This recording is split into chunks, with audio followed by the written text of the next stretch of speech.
Public service announcement. We know what you did.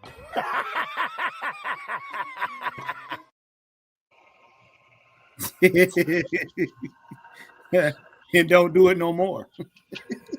Well, I guess some folks just never learn. No. What's going on, y'all? It's the ATL Sports End Game. I am Mr. Tactician tonight.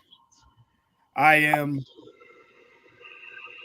Star Killer, Galen Merrick. Yes. We got some foolishness for you guys tonight. Before we get to the chat, get to my brothers on the panel here. To my right, you know him as MadMike Sports, but AKA we know him as the Senator Palpatine. Senator, what say ye?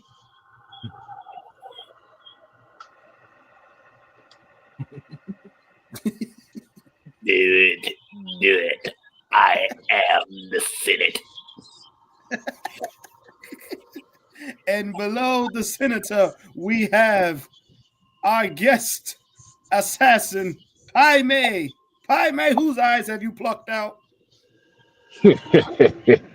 I didn't know that you could see. I pluck out eyes because they didn't see the truth of my tiger style.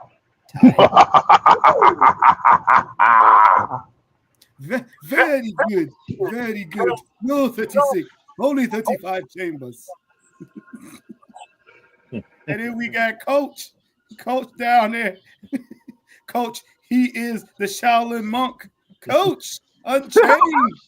What's going on, Coach? What's up, motherfuckers? No, what's going on here, buddy? I'm a solid monk now. Coach have learned well. Coach has learned well as I teach him my. Y'all better hush your mouth. Coach is like Buddha. He beat your ass. Yeah. Give Coach about 2 more months and he will learn the exploding heart technique. Coach, you come out there with hunger with the little ring on his arm. Oh my goodness. What the? Oh man. All right, man. Let's go ahead and get in the chat. We got in pole position. We got Deshaun Caswell. He said, "What up, AFL? What's going on, man?" We got Joseph Thornton. We got Bucks, Rays, and Bolts. We got Bobby Boy Zone 3. What's going on? We got Jamarius. What's going on, man? We got Dre Murphy. D. Coleman. Salute. Hey, Sonia. What's going on? We got Miss Sonia Howe. What's going on? We got Clay Melton. 3. He dirty. D. Coleman said, Coach been training with Pai Mei. He looking for revenge. And we got Nathan Floyd and Southside. What's going on? All right, man. Look, we got a good game. We got a good show for you. Game, whatever. Hey, we gonna do it all. I'm pretty sure y'all saw the picture, and yes, I did it on purpose because we got some stuff to talk about. But first, let's get to the sports news. Coach, in the sports news, I don't know if you saw. I think we got injury update for the Falcons versus the Vikings. We got this. Where we at? We got something. It's been a crazy. This last couple of weeks been crazy. I don't know. Look, Falcons, Vikings. What we got here? Let's get all of them in here. Oh yeah, and I got my bear cup. Yeah. Falcons, Vikings. Okay, Falcons right now. This is what we have so far. We got Roop. Mike Hughes questionable again. Okay. Let's see who else we got. Paquan, I got an injury. That's it so far. Paquan, Mike Hughes. He's the only one that's out right now who has been out so far. So yeah, Mike Hughes the only person. But for the Vikings, I seen an update earlier that the DB is out. So I heard it was like they star cornerback or something like that.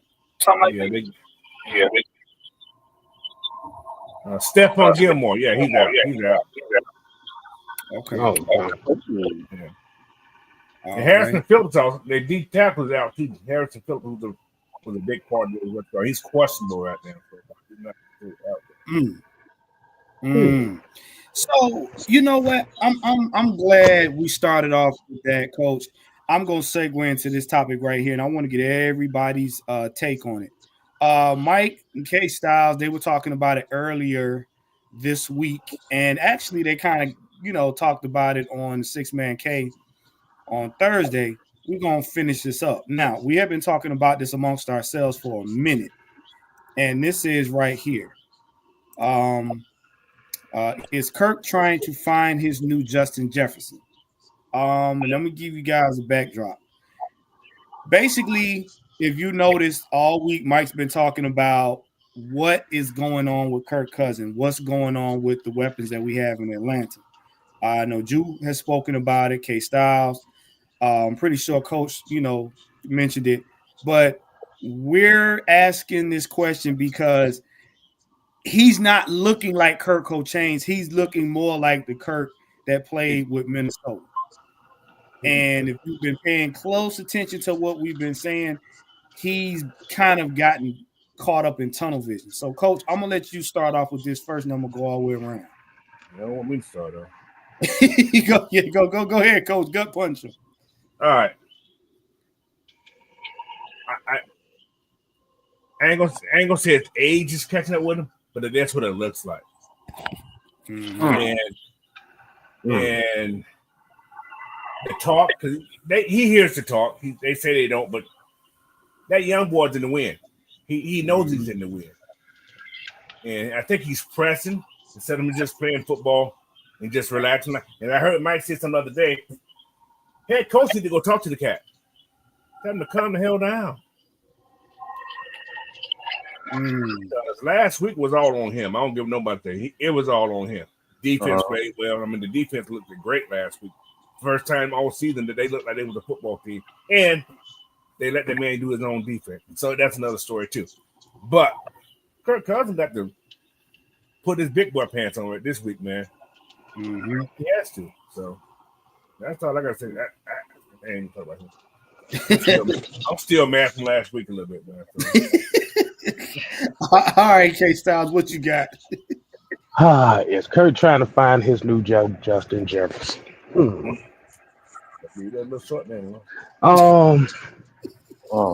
Right now, when we're talking about Kirk Cousins, he's pretty much kind of looking like Coach just said. He's been pressing here the last 3 weeks. And you know what happens when you start pressing in certain situations. You start trying to go with what's comfortable in order to try to stay afloat. And the problem is right now is it's kind of disrupting the offense. He's like I said, Junebug is waiting. The media is waiting on him. The fans is waiting on him. Yeah. And now what he's trying to do is he's trying to prove to himself that he belongs. And unfortunately, it's causing him to try to go for big plays instead of taking what the defense is giving him. They used to say it went from swag surfing to boogie boy. Nah, he went from swag surfing to doing the twist. That's what he did. Come on, baby. But I'm kind of with Coach on this one. Like you said, he's going to have to put his big boy pants on this week because, like I said, them crickets is getting louder. So he's going to have to prove to the team. He's going to have to prove to himself, like you said, that he can be the leader of this team for the rest of the season. Because if they lose this game, they got some decisions to make. It's gonna go from crickets to cicadas. It's gonna go from cicadas to locusts. What you got, Mike? Well, Coach kind of said something that kind of piqued my interest. And it kind of Jude stated on the heavy hitters that the head coach should have said something to him.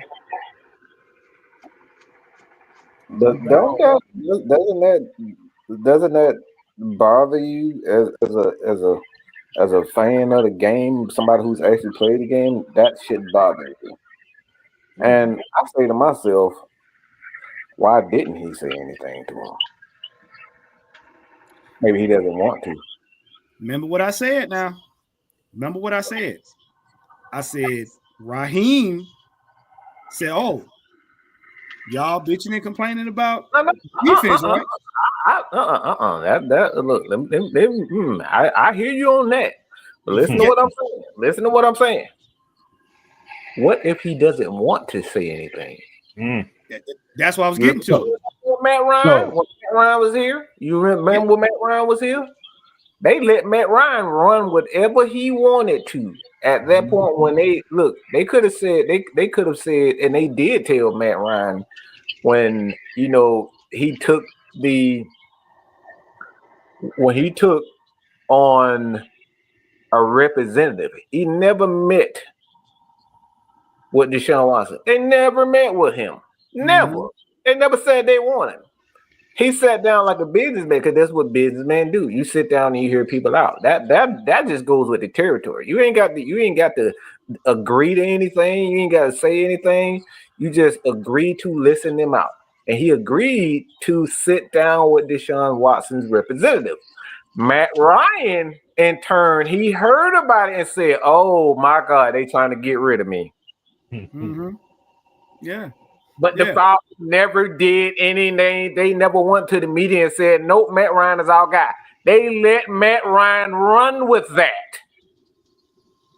They let him run with that thought. Organizations are very sly with things when they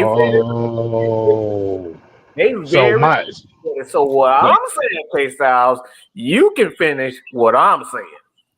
So pretty much what you're saying is they're letting Kirk Cousins wreck his own job. Instead of making the decision, they're gonna make Kirk Cousins make the decision. Because remember what I said. I said, oh, so Raheem went ahead and said, oh, okay, I'm gonna let Jimmy Lake do his thing on defense. Jimmy Lake did his thing on defense. Defense got 5 sacks. What did I say about the offense? Raheem took his hands off the offense. Like, y'all good, y'all got it. Y'all got it. Do that to a rookie. You do that to 2 things. You let your veteran get it right, and you let the offensive coordinator do his things. All right, but you never with a young quarterback just let him sit out there and struggle. You talk to him, you do everything possible to make sure that he has the right mentality. But with a veteran guy, you never just say, all right, a veteran guy, when he's struggling, you got to say something to him. The Falcons ain't saying nothing to him. They ain't even changed it. Because take this. If you guys have seen that Dan Orlovsky, you said that Dan Orlovsky take today, where he stated that why aren't the Atlanta Falcons playing to Kirk Cousins' strength? Right. Which is play action. He's had 98? I think 68. I believe it was 68. 68 plays this year with play action classes. You see what I'm saying? So if they really wanted to do what's best for Kirk Cousins, don't you think these guys would have been playing more to history? Does it make any sense when you got a guy like Patrick Mahomes? Say, Patrick, no, you're not allowed to move around. You're not allowed to ad-lib. We're not going to do what you're best at. It's like telling Matt Ryan that Matt Ryan can't throw the ball. We need you to be Michael Vick. I'm gonna say this and then I'm gonna let Sam go because I know Sam's gonna get a chance to get on this. The reason why I brought this up is because remember what I've been saying on other shows. Kirk Cousins needs a mental security blanket. Most pocket passers have a mental security blanket. And I named off a couple quarterbacks. I named off Brady had Gronk. Okay. You had Joe Montana. He had who? Jerry Rice. You know, you even got Patrick Mahomes at one point had who? Travis Kelce. But I know Mahomes moves around. Most quarterbacks have a mental security blanket for when the game falls apart, they can go to that person. Kirk had Justin Jefferson in Minnesota. He's got 3 tiers of weapons in Atlanta. And I said this on Mike's Live. The game he had the most passing yards was the game he passed the ball to. He got the ball to everybody on the weapons list. Everybody. That 509, go back and look at it. He hit everybody. My opinion is Kirk is taking himself back to being a one-dimensional type quarterback, and the Falcons is like, bro, we got too many weapons for you to just be leaving folks out. You forcing the ball to people, and it's like 4 or 5 people open. You should be able to see this. But I'm gonna let Sam take. Sam, what you got?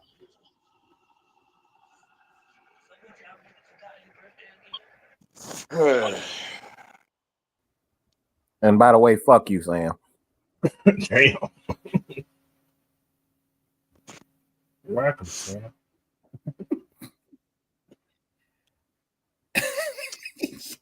What you got, Sam? I'm just curious as to why I might be the only person in the city that ain't trying to shoot Kirk Cousins between the eyes. Bam, he did.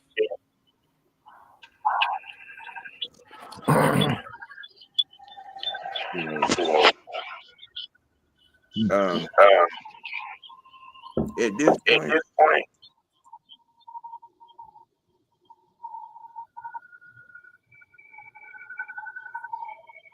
they void his contract and send him home.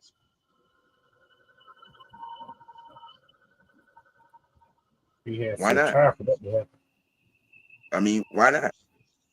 Why not? Why not? Just void his contract and send him home. Send him on back to send him on to Marietta and just be done and let that be that. I mean, that's the going consensus at this rate.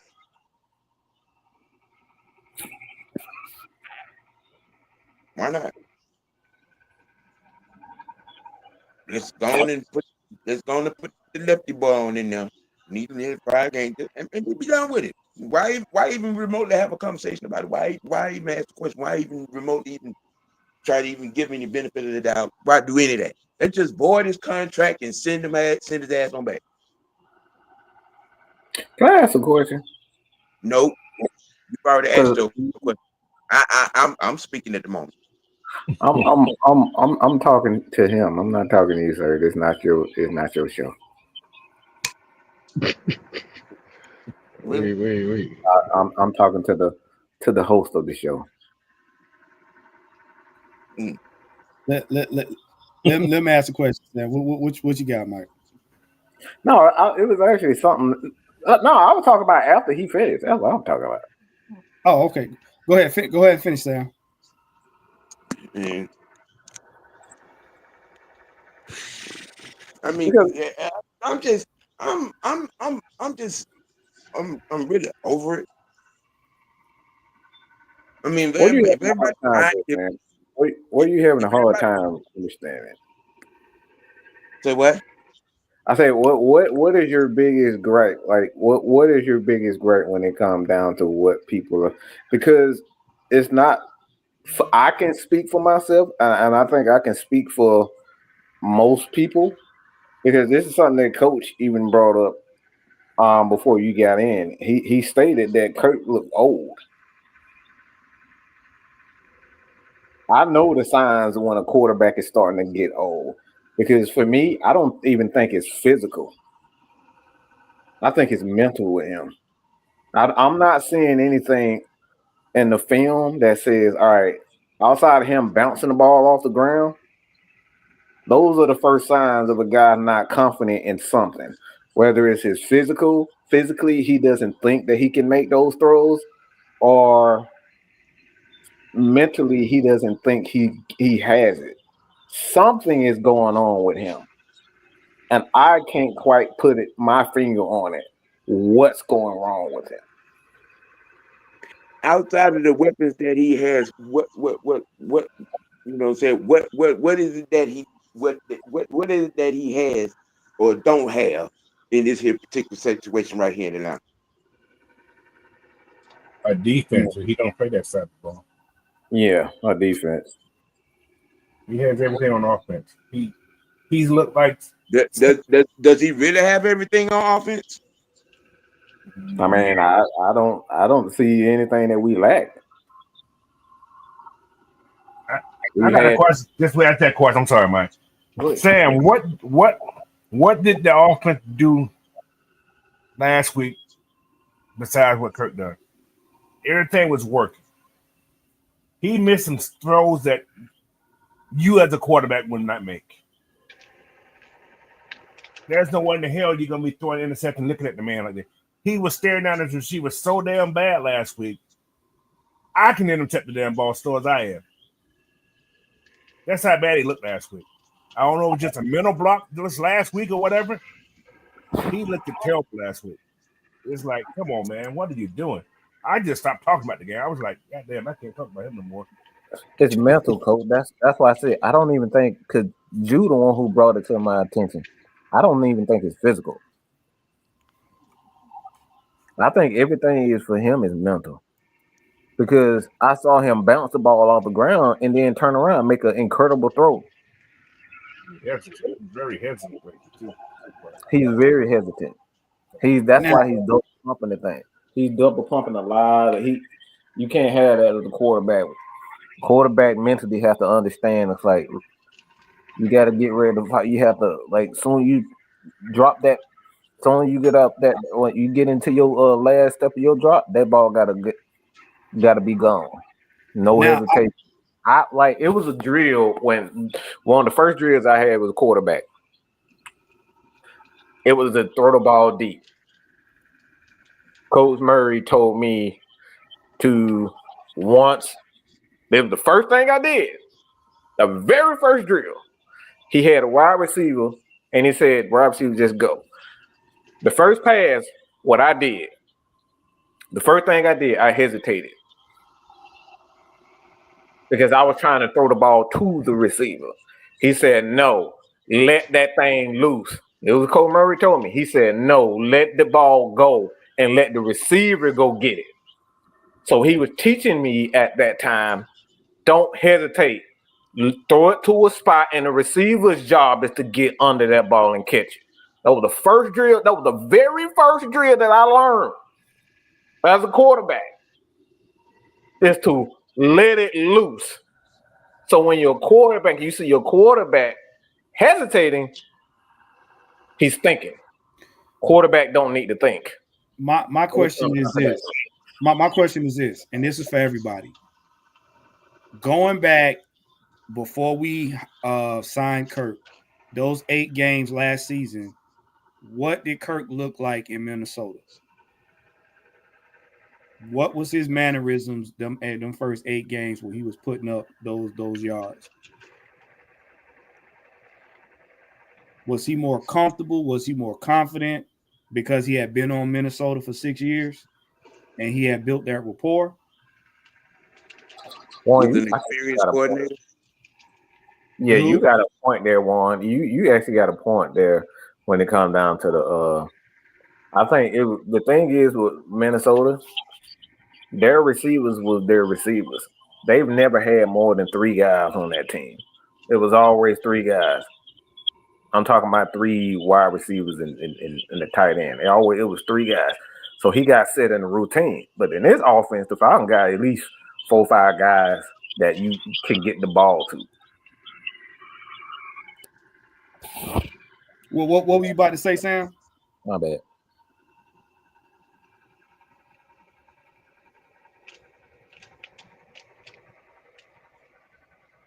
Samuel.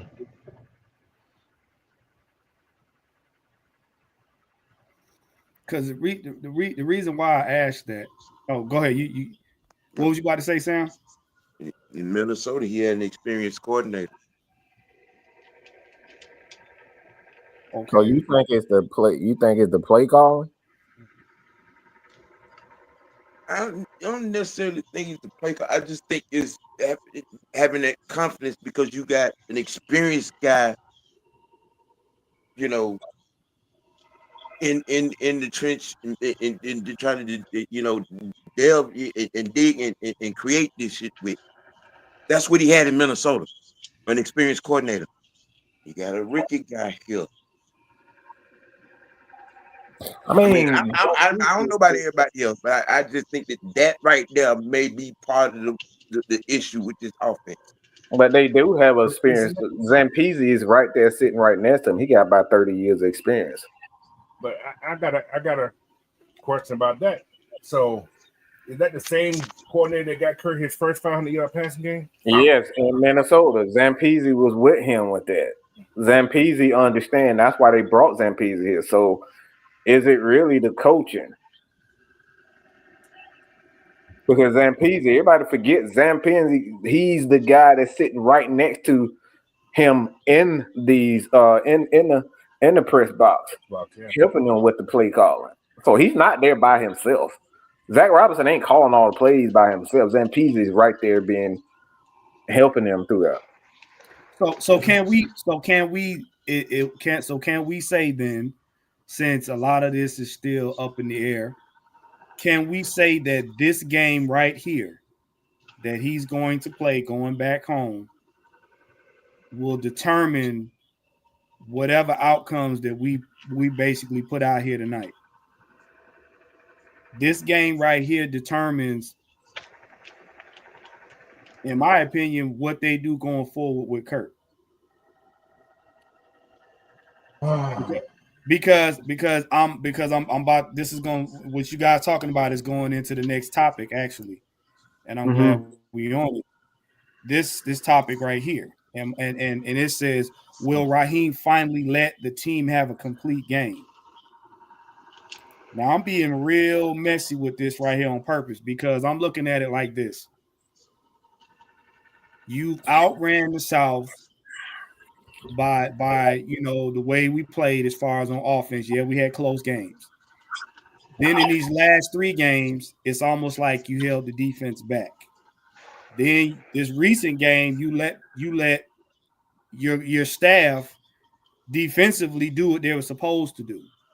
So my question is, will he finally take his hands off and let these guys do what they're supposed to do the entire game, instead of putting his ego in where it don't need to be added? Sam, what you got on that?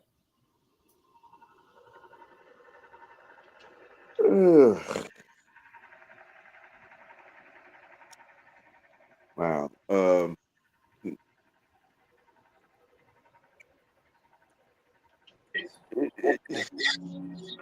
Oh, somebody say something.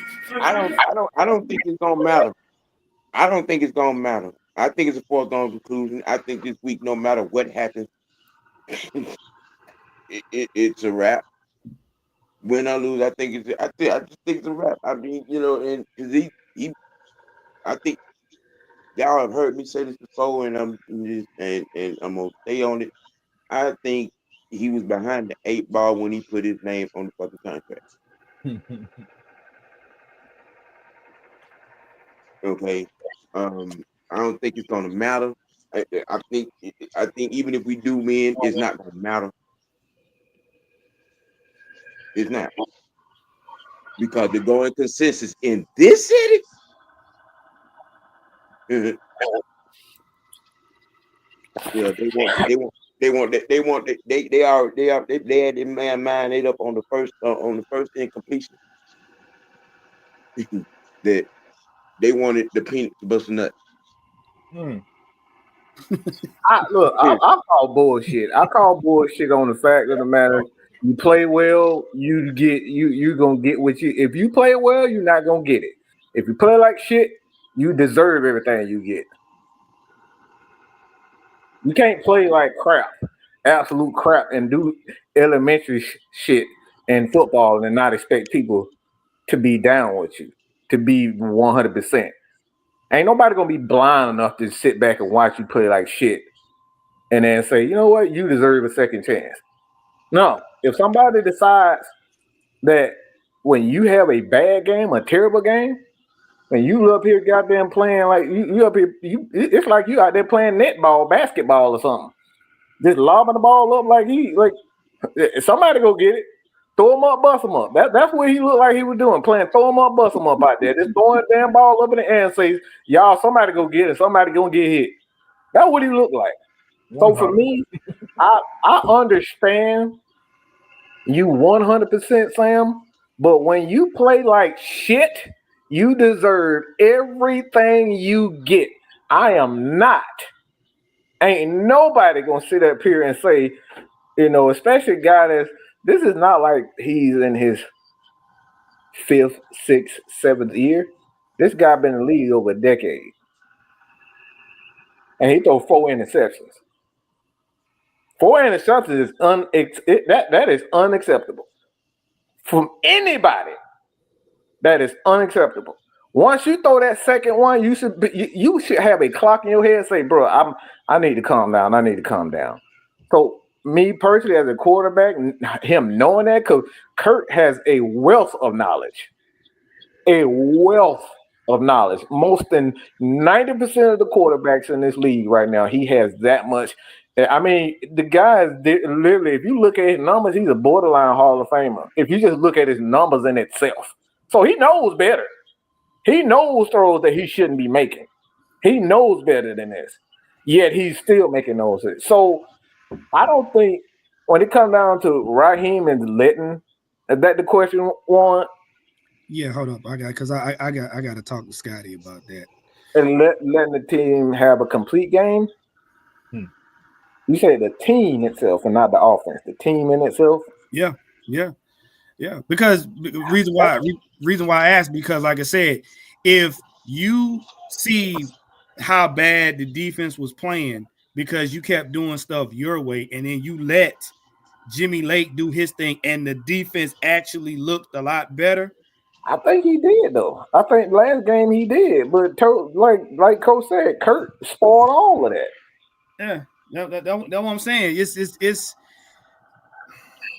all we needed him on two. All we really needed from Kurt is not throwing interceptions on 2 possessions, and we win that game. I got another. You kicked 2 field goals in that game, and that game over. I got a crazy scenario. All right. Think about this. Do y'all remember when Koo missed that kick? Did it kill his confidence? Koo? Yeah, when Koo missed that kick, when they moved the ball down there just to get 3 points, could that have killed his psyche? Like, here we go again. Yeah, because I saw his body language after he missed. Yeah, his body language slumped. It could, that I would say, Coach, I would say 80-20, because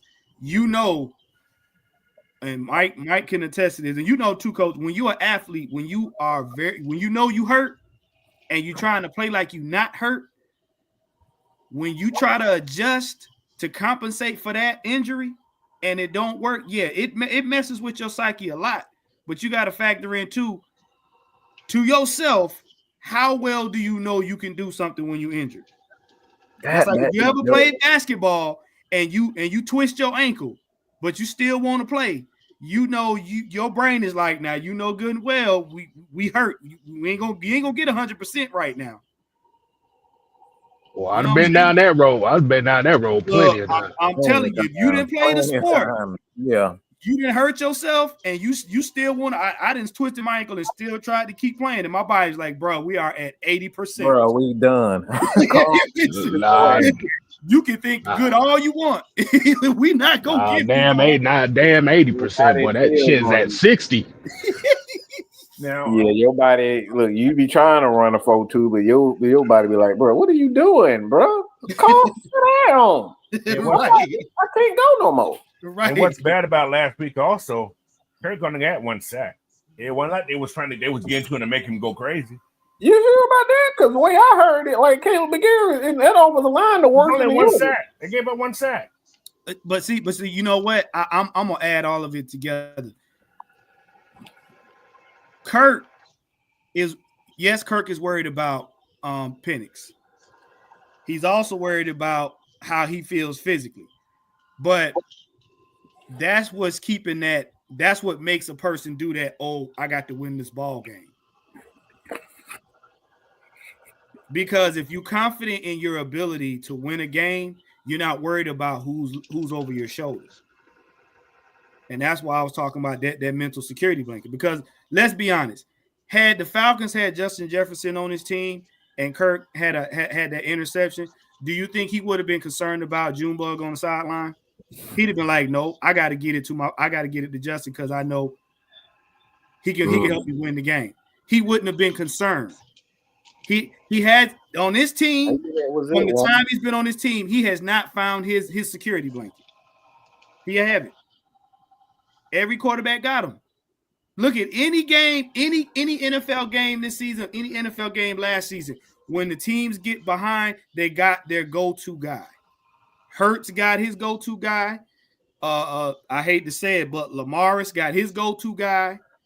Patrick Mahomes got his go-to guy. Anytime a team gets down, they have their go-to guy. All of them do.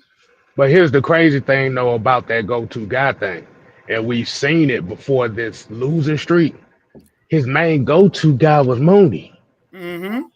And even Mooney, and like you say, even Mooney hasn't been getting a lot of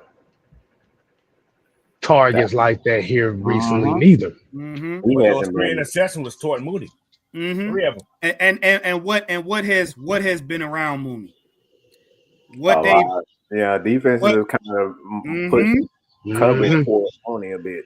What they have done is they say, "Oh, you're not throwing the pitch. He's not a threat."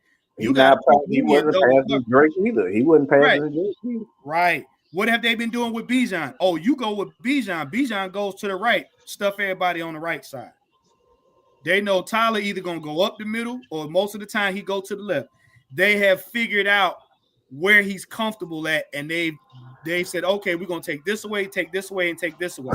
And you got 3 other options left that you can use. You're not using them because you're comfortable with those. Right, he's not even looking their way. No, you're not. So being the head coach, you should notice that you're going to the same people. Bro, it's time to switch it up. You're going to have to. Because the defense coordinators have gotten good enough to take your 3 away. You got to go to the other 3. But I don't think they see. The thing is, too, when we went on their street, we weren't doing a lot of that pistol. We kind of took that away a bit, mixing it up. And when we went right back to it, that's when he started struggling again. So the problem is Kirk Cousins is being a little. This is why I think if you just look at the NFL and where it is right now, it's like you can't get into a tail as far as your formation is concerned. And I think that's what's happening with teams. Know when they're in the pistol, Kurt ain't gonna be comfortable. So I think the Falcons are doing the right thing with staying in the pistol and make sure that it's like, look, you need more reps in this pistol. We can't neglect it because our best 2 weapons, if you really look at the most dangerous weapon that we have, Kyle Pitts and Bijan Robinson, those are the most explosive guys for this particular offense in that pistol. That when they're in that pistol, that's who they're trying to get the ball to is Kyle Pitts and Bijan Robinson, Tyler Algier. Those are the 3 guys that they're trying to get the ball to when they're in that pistol. And we can't use them. Why? Because Kurt he's not comfortable in it. So we have to. And I know a lot of players, I know a lot of analysts that it's like, why y'all keep going to the pistol? We have to. What's up? What you doing? I'm feeling like lava dog. You said what? She's what the hell else? She done deboed the show, y'all. Yeah. She done deboed the show. I got water down there. Yeah, you got a water bottle. Make sure there's water in there. Cause you don't need no Kool-Aid in there. Maybe you can say that. I precious one. Okay. All right, yeah, keep going, keep going. I got a new water bottle. She ain't put this thing down yet. It's a purple one. I got a purple one. Yeah, I know. Okay, Yeah, hey, that's what's up. It goes with the theme of the show, purple right now. perfect. Right. Mwah. Purple rain, purple rain. All right, yeah. Go ahead, keep going. But he said, Clay Melton said Zach doesn't vary formation, shifts, or motions enough. The league figured it out in 8 games, and Zach hasn't adjusted. No, that's not right. That's not true. We neglected the pistol. That as a coach, you don't want to give tails. That's why you go to the pistol. That's why you go to it. Now you got your go-tos when you talk about certain plays, and it's like when you're trying to run that. But like oftentimes, most of the teams that you put, let me say this: as an offensive coordinator and a play caller, your design is your job is to figure out what they do, what their weaknesses are. Most teams, when you go to a pistol, most likely they're weak in the trenches or they're weak on the edges. So what you do, you bring in some of your bigger guys to go against their edge guys and use those formations. Because if you go to a let's just say a shotgun formation, 4 wides. Obviously, you letting those edge guys get a head start because there's nobody ready. You leaving your tackles one-on-one. You leaving your tackles one-on-one. So if you know you can physically outmatch a team, that's why you go to a pistol. And 22, 23. See what I'm saying? It's like the thing is you have to go. So if a team back to back, both of those guys are weak on the edges and you can take advantage of them, that's why you go to those. Because you're trying to attack their weakness.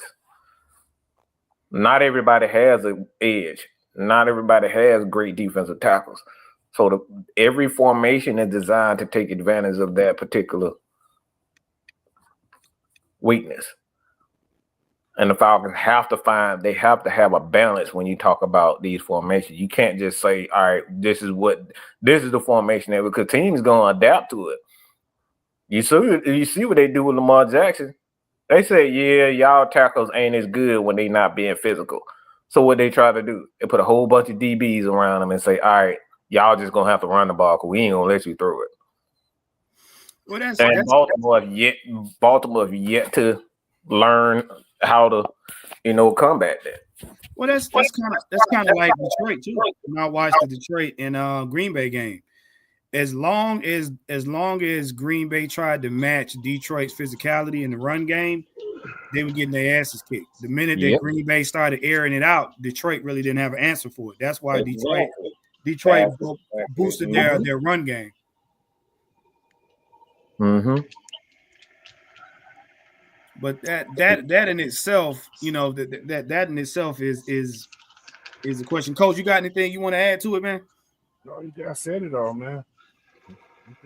Oh, now this right here, this next topic, since we getting closer to the hour mark, is for everybody. So y'all can have at it once I throw it in here. This right here. Is it playoffs or play for the draft? Because this right here is going to speak to the whole mentality of the team, the whole organization as a whole. Are we playing to get into the playoffs, or are we playing to get into another good draft position? K Styles, I'm going to let you start this one off. Is it playoffs or play for the draft? You motherfuckers better be playing for the damn playoffs.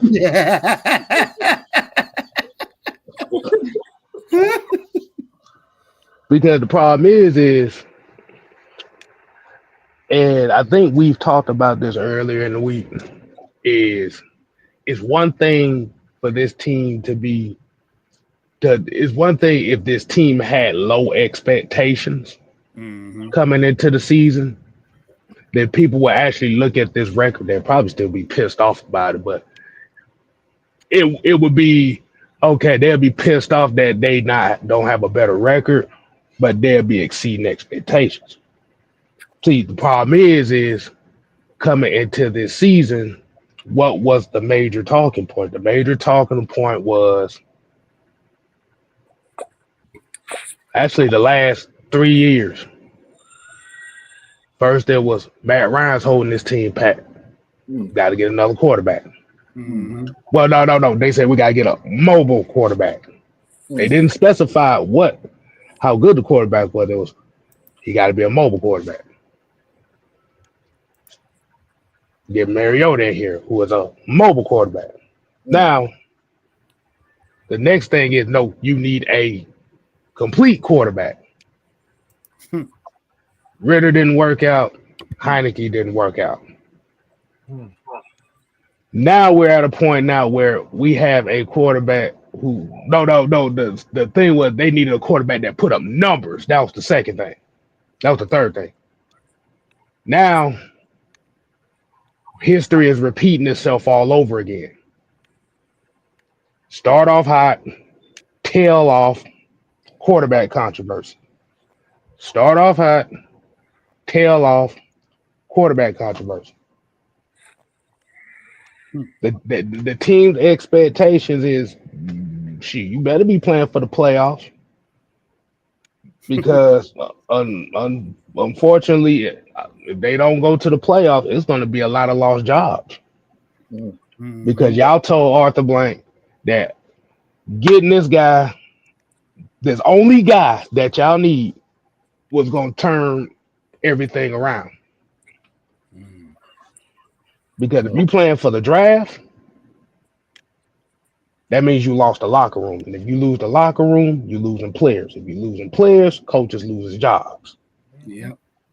And before we go to the next person, I see a lot of people in the chat talking about they want to tank and everything. I'm gonna put it to you like this. If that's what you choose to do, if that's what you want to do, for one, you ain't gonna be in business long anywhere. Number two, you might well go ahead and take and go choose 31 other teams and clock out, because nobody puts that amount of money into anybody, whether they're doing good in the eyesight of the fan or doing terrible, just to throw a season away when you're in first place still. Nobody does that. Nobody. So if that's where you at, you might well go ahead and clock out. Go on, punch the clock, and we'll see you next season. You can enjoy these teams that got better records, because you won't be in business long. What you got? What you got, Coach? We're talking about playoff or a draft. The pressure is on the Falcons now. There's a lot of pressure. 3-game losing streak. Same record as Tampa Bay. Although we have the better division win, but if they get more wins, where you at? You ain't in the playoffs no more. Right. However, the head coach, he has more pressure than everybody. He tried to be cool, calm, because he's scared, man. Of course. You can tell when he's on the field. He's the most unemotional type joker I've seen on the sideline.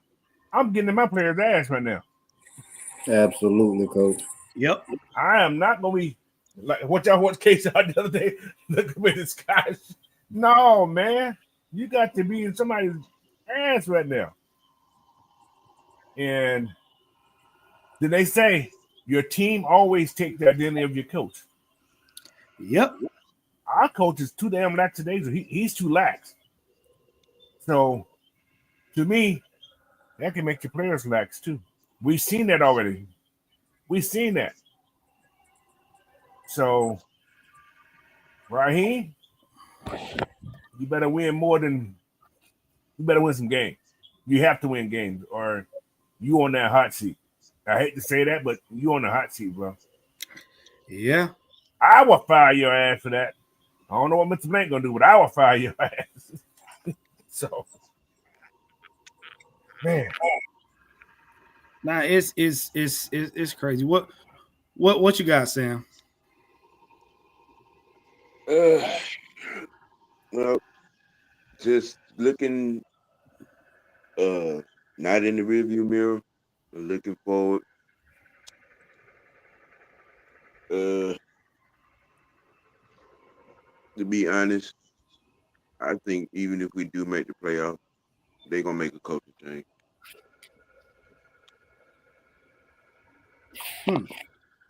I do. One thing that I've noticed about our illustrious owner, he picked some of the wildest and weirdest times to listen to his fan base. And I think when this season is over, that's what's gonna happen. Even if we make the playoff, I think there's gonna be a coaching change.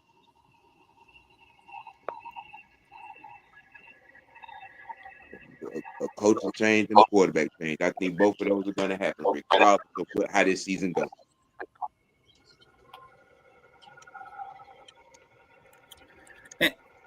And look, let me say something. Y'all gotta stop with y'all gotta stop with the Terry Fontenot talk, because Terry ain't got shit to do with this. I hate to tell you, whether this season goes good or it goes bad, Terry's job is not going nowhere. You don't get a billionaire. Listen to me closely with both your ears. You do not get a billionaire out of cap hell, out of the red and into the black, and get fired. That's not how that works. Raheem came in here and said, we need to outrun the South. And when we outrun the South, then we're going to go for the playoffs. And then once you get in the playoffs, anything can happen. Terry didn't say that. Terry took pictures with him, yes. Terry and him had a tour of the city, yes. But Terry didn't promise a blank that Raheem was going to get us to anywhere. Raheem promised us that. Terry's job is not in question, nor is his skills to make money. He's fine. See, it's okay if you don't like him. It's okay if you don't like Raheem. It's okay if you don't like some of the players on the team. Just say that. But to say that if Raheem don't get us to the playoffs, Terry's job is not in trouble. His job is not in question. He did his job. His job was to get us out of cap hell and get us to where we can actually pay players that want to come here and play. He's done that. Terry can't make Raheem talk or say anything. That's Raheem doing it. So if anybody is going to get fired for this team not doing well, will be Raheem. Like, I mean, y'all got to stop this misplaced. Y'all got misplaced fandom. Oh, well, you know, fire Terry. No, because there's nobody out there that's going to calculate numbers for this team better than Terry. I'm sorry. There isn't. Like I said, if you really that down on the Falcons, there's 31 other teams. Take your pick. Have at it.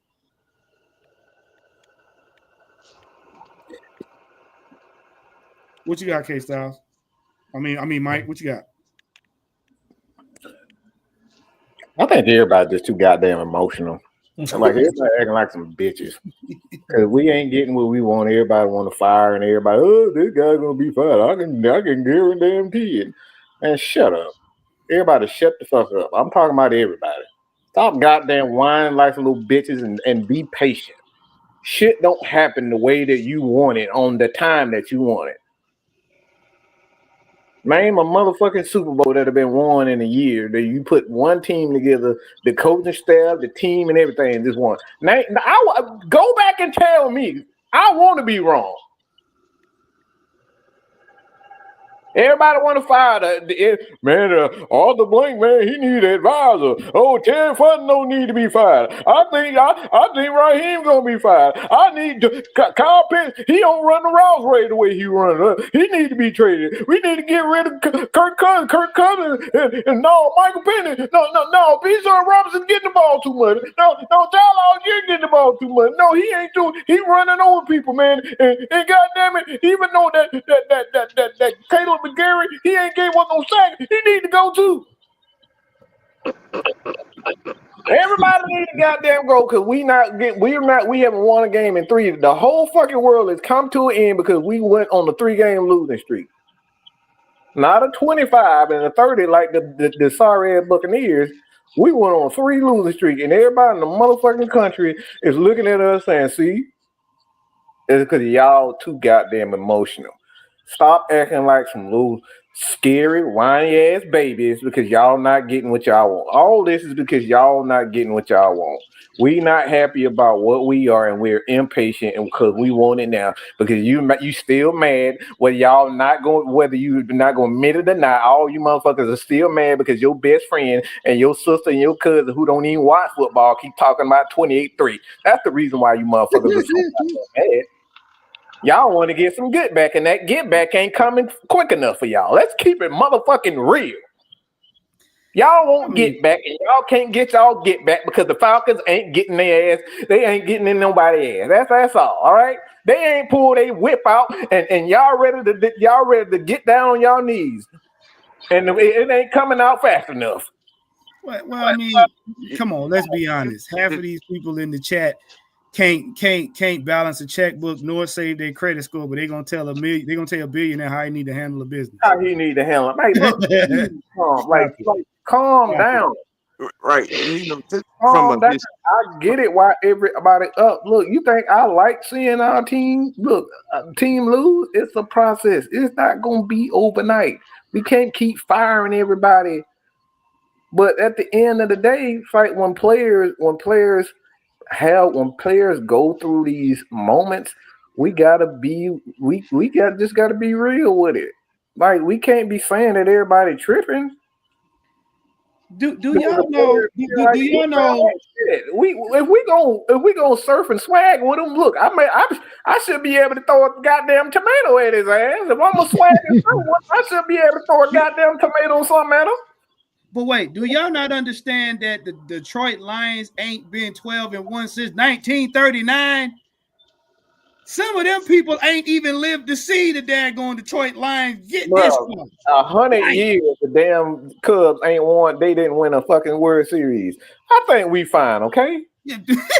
Right. I mean, just to put some historical context right here.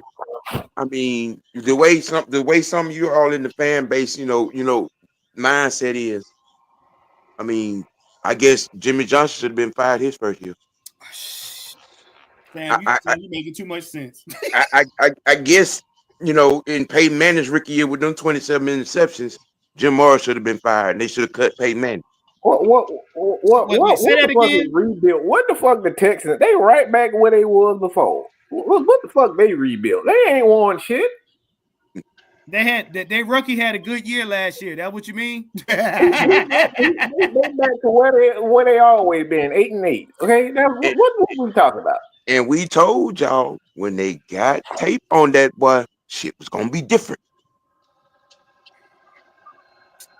I mean,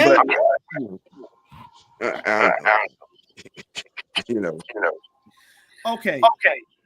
Look, again, y'all haven't answered Mike's question. What team do you know in the NFL? Oh, they don't know. They don't know. Oh, no, I'm gonna ask it again. What team in the NFL, past and current, has put a team together in 1 year and gotten to the playoffs and done anything? Well, Sam, if anybody know it, it's Sam. It's Sam and Coach. Y'all got any ideas? Look at Coach. Oh yeah, the Little Giants did. Yeah. The Little Giants. Not the Little Giants. Not the Little Giants. And he ain't talking about the grocery store either. See, that's what I'm saying. Like, y'all want things to happen that don't happen. These things don't happen. Like the Chicago Bulls, them going 7-2-10 wasn't no damn spur of the moment type of shit. That team had been together. Michael Jordan and Scottie Pippen was together 10 years before that happened. You know what, Mike? I think you stumbled upon something, but you didn't say it, and it went over. People missed it. We have been spoiled on the could be, should be, probably. Because 3 years in a row, we had less than, started to get a little bit of than, and almost got into the playoffs 3 times. And y'all riding on that empty bottle. It's like his cup. His cup is empty, and it's hope in there. That's what y'all holding out for. Y'all holding out for hope for bragging rights. Now, that's all it really is. That really is. They tired of their uncle talking about 28-3. That's all it is. Now, my question to you is this: say we had the stellar season that y'all wanted.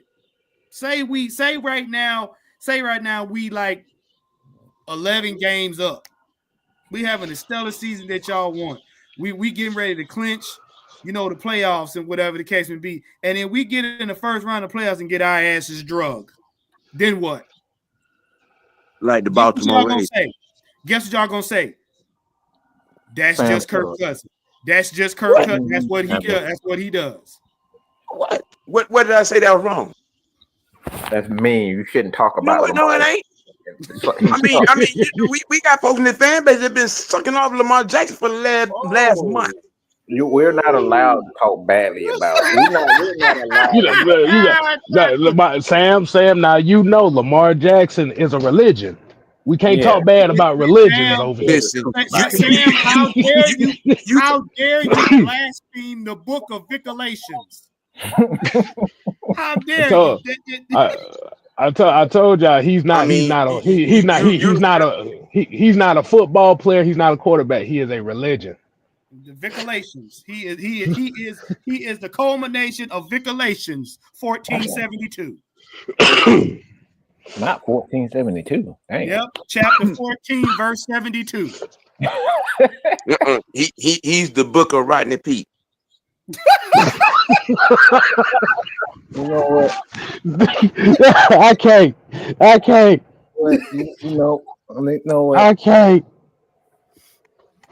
Best damn sports show, period. Right. I wonder if anybody remember that show. Oh man. Thou shalt not talketh ill about the runneth gameth. Why is that? Because the running game that they supposed to be talking about, he ain't talking about. You got an MVP running back season going on in Baltimore, but yet we talking about this. You know what? Never mind. Look at what John said. Think about Art Rooney. He had a team for 40 years without a playoff before he hired Chuck Norris. Just think about that. 40 years. 40 years. That means I was outside of 6 of those years. that's damn near 2/3 of my life. God Almighty. 2/3 of my life. Bro, we gotta relax, man. Things are not. Everything is a process. We're not going to look. It's not. This is not like, even if you go and look at some of these teams that have had that, the super teams that have formed. Those teams that form super teams, they had already been together 3, 4, 5 years before you even brought in a KD or a LeBron or whomever. They had already been together. Look, I hate to say it, but a lot of y'all Pierce was already in Boston before KG and Ray Allen got there. Like, what are we talking about? Mike, let's be honest.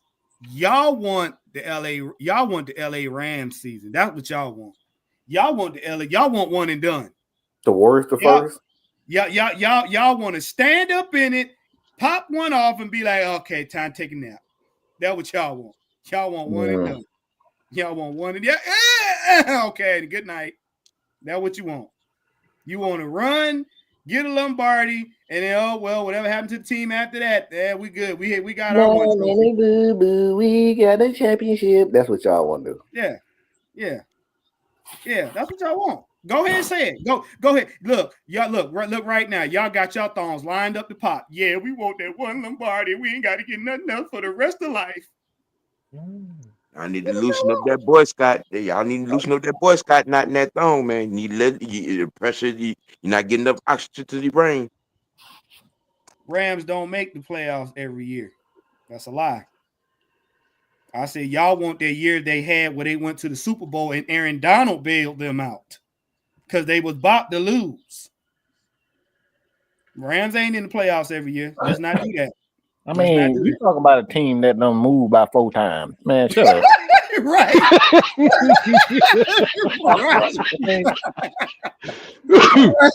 can't even pay their goddamn rent. You up there talking about they make the playoffs every year. Man, shut your ass up.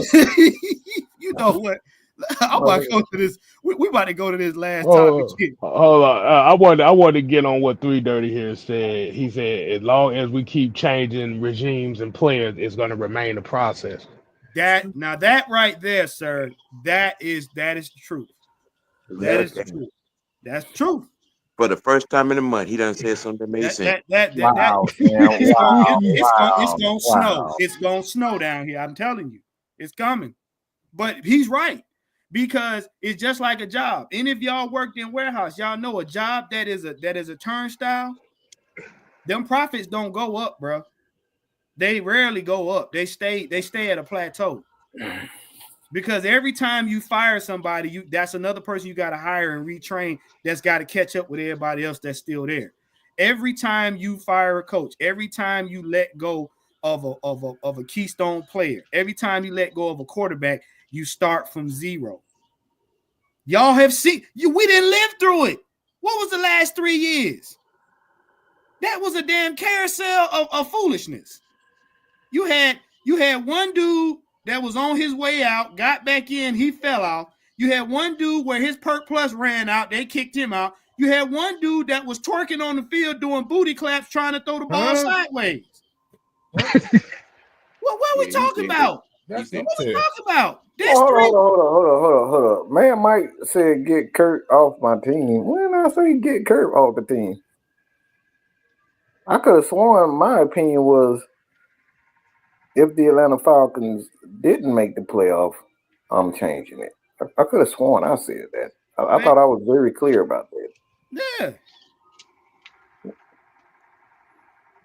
No, I said on that show, like, he's making dumb mistakes. He can't keep making those mistakes. So if he's gonna keep making those mistakes, we need to get him the fuck up off my team. That's what I said. So we talk about everything. Don't. I know what the fuck I said. I know what I said. But I mean, okay. But Jadal, let me ask you a question.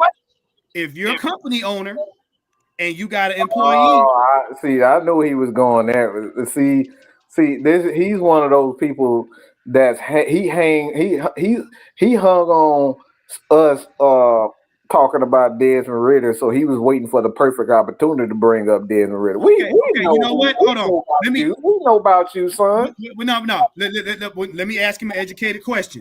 What team does Ritter play for? Oakland now, right? That man, bro. Hold on. Let me say this. I want to say this.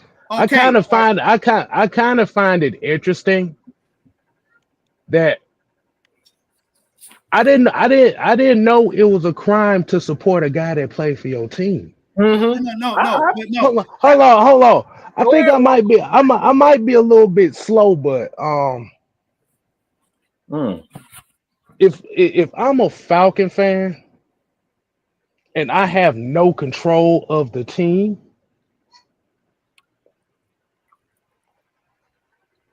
and they make a decision to play a guy, well, I didn't know that it was a sin to support that said guy, which is very funny because we're talking about a guy who probably has more, who supports guys that don't play on the team more than the guys that play on the team. But I did not know Las Vegas and Atlanta were in the same state, let alone on the same coast. Because I could have sworn Las Vegas is out west, Atlanta is out east. And the last time I looked on the roster, Ritter ain't nowhere to be found. Anyone that That's says just me. Penix is crazy. That's You know this. You know the earth is flat.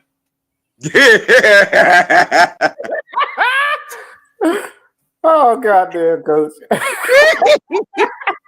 Yeah, that's the only way it can happen. That man brought up Desmond Ritter. We know. Look, you still hurting. We hurt your feelings a while back because we supported Desmond Ritter and any other quarterback that you didn't like. We understand why you're hurting, son. If you want to call us stupid right now, call us stupid because we know you looking for your get back. Okay, it's okay. Just say it, sir. You know Hey, what? you know what's funny. You know what's funny, and since he brought up that name one more time, let's be honest. The reason why people were mad about Desmond Ritter is just from the simple fact that they didn't get Lamar Jackson. Let's keep it real here. Let's keep it real. It's the same thing when it came to Matt Ryan. If Matt Ryan replaced Mike Vick, Matt Ryan was a villain. Who do you want?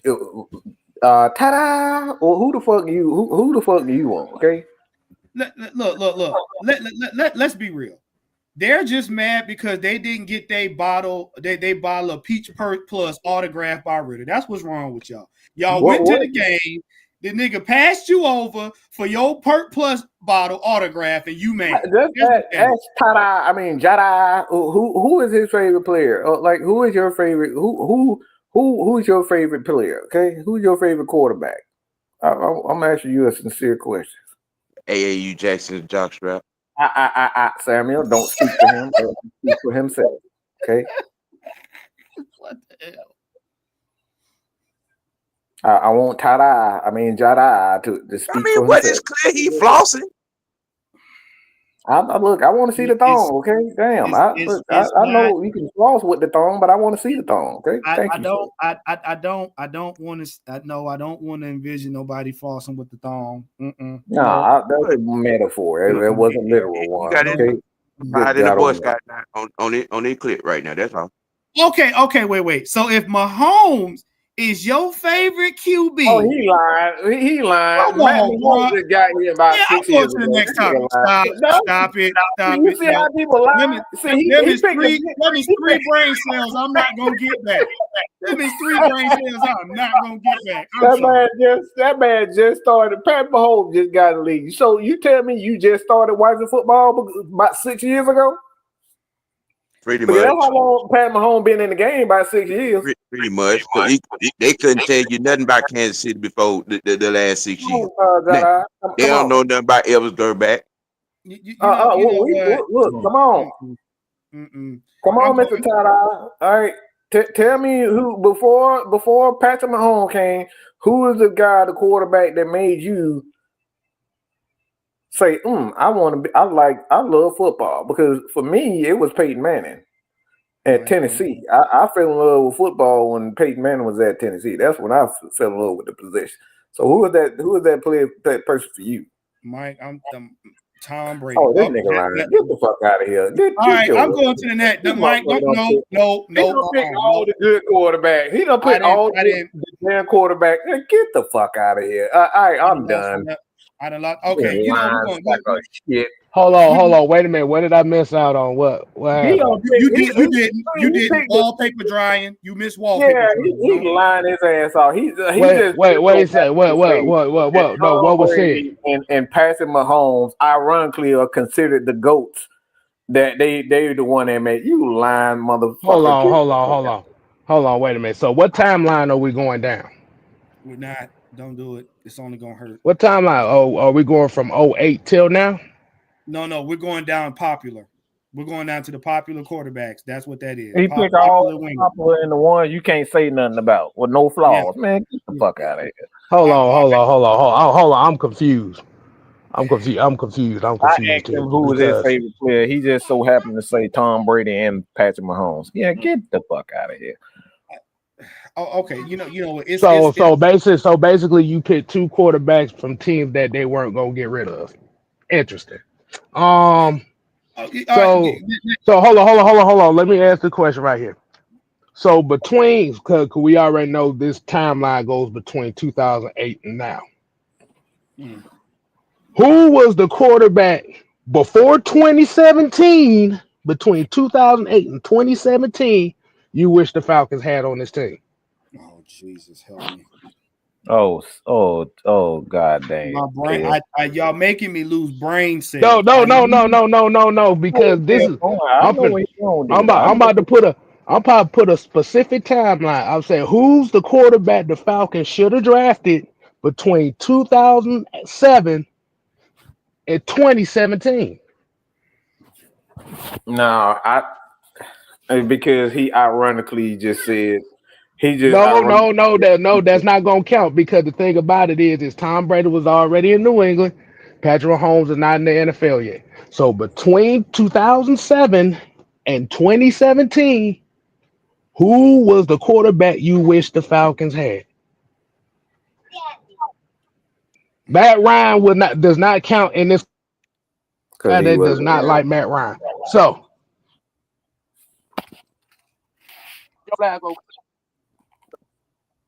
Joe Flacco was before he got drafted.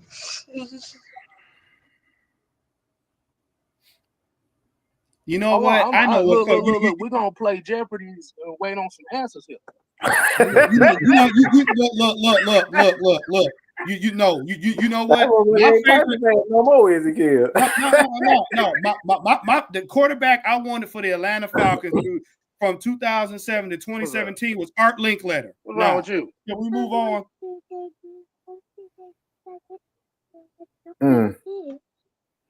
Jumping in. My quarterback choice is Art Linkletter. Now, can we move on?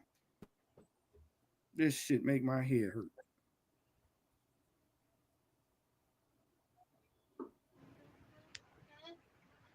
Hawks just Boy, it's very quiet.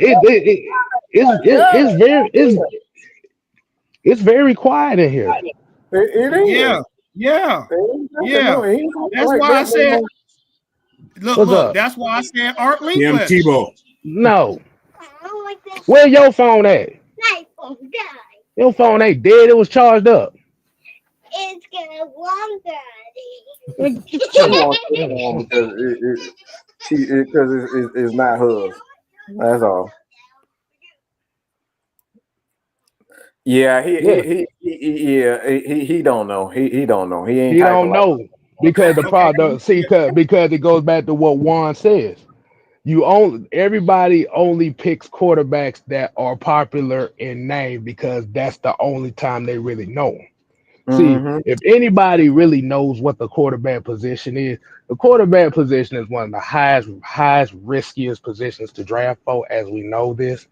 Because even before this season came about, y'all know it was 120 quarterbacks drafted within the last 10 to 15 years, and only 17% of those actually played significant time. There's less than 20% chance of these guys actually succeeding and being a solid backup or a starting quarterback. Less than 20%. Right. So because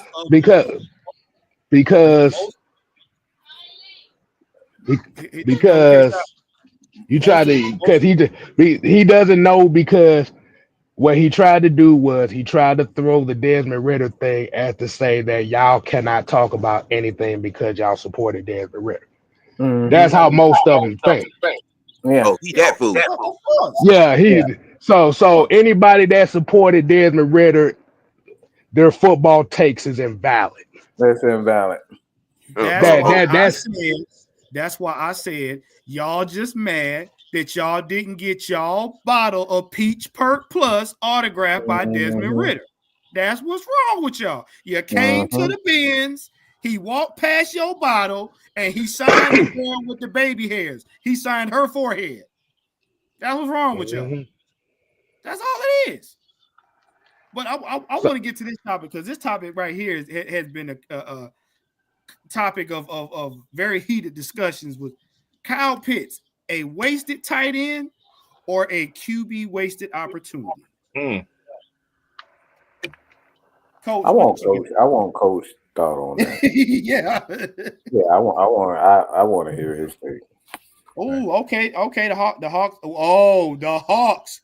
Ooh. Yeah, they won. They beat the Lakers. Yeah. Yeah. I'm gonna leave that conversation alone. I'm gonna leave that conversation. Geez, a wasted tight end or a wasted quarterback opportunity.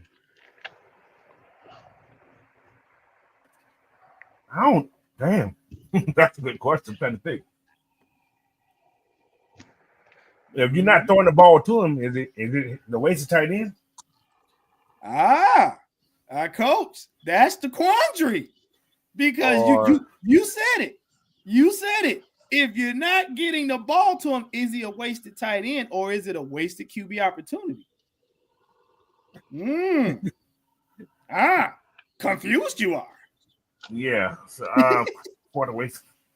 Shit. Mucho said wasted tight end. Mucho never liked him to begin with, so he don't count. Now, okay. Mucho I think somebody else. If you look at numbers, I'm going numbers now. When Kyle Pitts catch anything over 20 yards, the Falcons have won all those games. Ooh. To talk about it, Coach. These like just numbers. Kyle Pitts gets 70 yards a game. Falcons win. That's been his whole career. Mike, you should be spinning around in your seat right about now. Is it a wasted quarterback? He looked like shit last week. Simple. I'm gonna put it that way. But is it a wasted opportunity? Cal is racking a lot, but sometimes you got to challenge that. You have to challenge that double team. Cal is 6'25" on 5'10" DBs. Throw the damn ball up. I haven't seen anybody throwing the ball up. Drake's the only one they throw the ball up to. Throw the ball up to Cal. Make Cal work. Then we can see if it's a wasted opportunity, if he ain't working like you guys want him to be working. We don't know because he ain't had an opportunity. Now, especially this year. I needed to see if somebody passed that ball to me. I'm about to do it, Mike. I'm about to do it. Hang on. Coach, did you see Kyle Pitts' interview recently? I have not. I've been working, so I ain't seen no interview. Okay. I'm about to throw it to Mike. Mike, you know exactly where I'm going with this because we talked about it earlier. That interview. Assist for the dunk.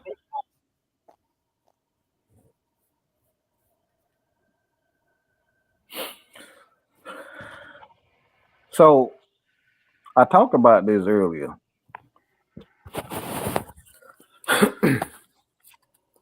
Kyle Pitts got 500 yards, nearly 500 yards. Well, how many receptions? Anybody don't want to take a wild guess? How many receptions he has?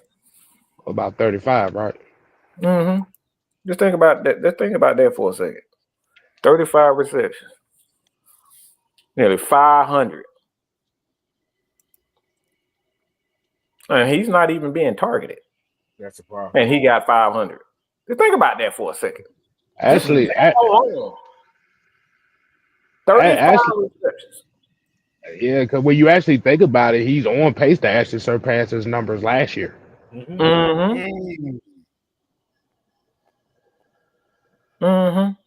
So if a guy is barely touching the ball, he's not getting a lot of targets. He sure has a lot of yards. Y'all listen. Can I say something also? I'm sorry. Go ahead. He's had less than 60 targets? Yeah, 54 targets. So that's something kind of weird about that. If the way they talked about the season, Kyle Pitts. Why he's not getting the ball? Yeah, I know why. I know why. So Ooh, Mike, can you send the assist my way? I want a piece of this pick and roll action. Hey, let me bounce that mug off the backboard. Let me see what you do with it. Go ahead. All right. He's on fire. All right. Let me ask everybody a question. If Drake London and Darnell Mooney have over 750 yards apiece, Bijan Robinson has almost 220 touches, and Ray McLeod has 45 receptions.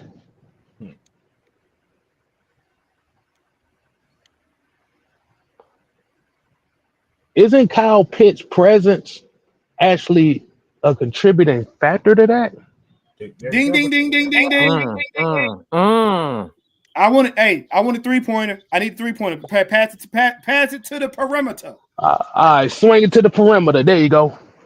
Dude, because he's drawing off coverages and he's making blocks for lanes for Bijan to run, Tyler to run, and he's making the other guys open because teams don't want him to beat them. Sam, we need some defense. Come on, Sam.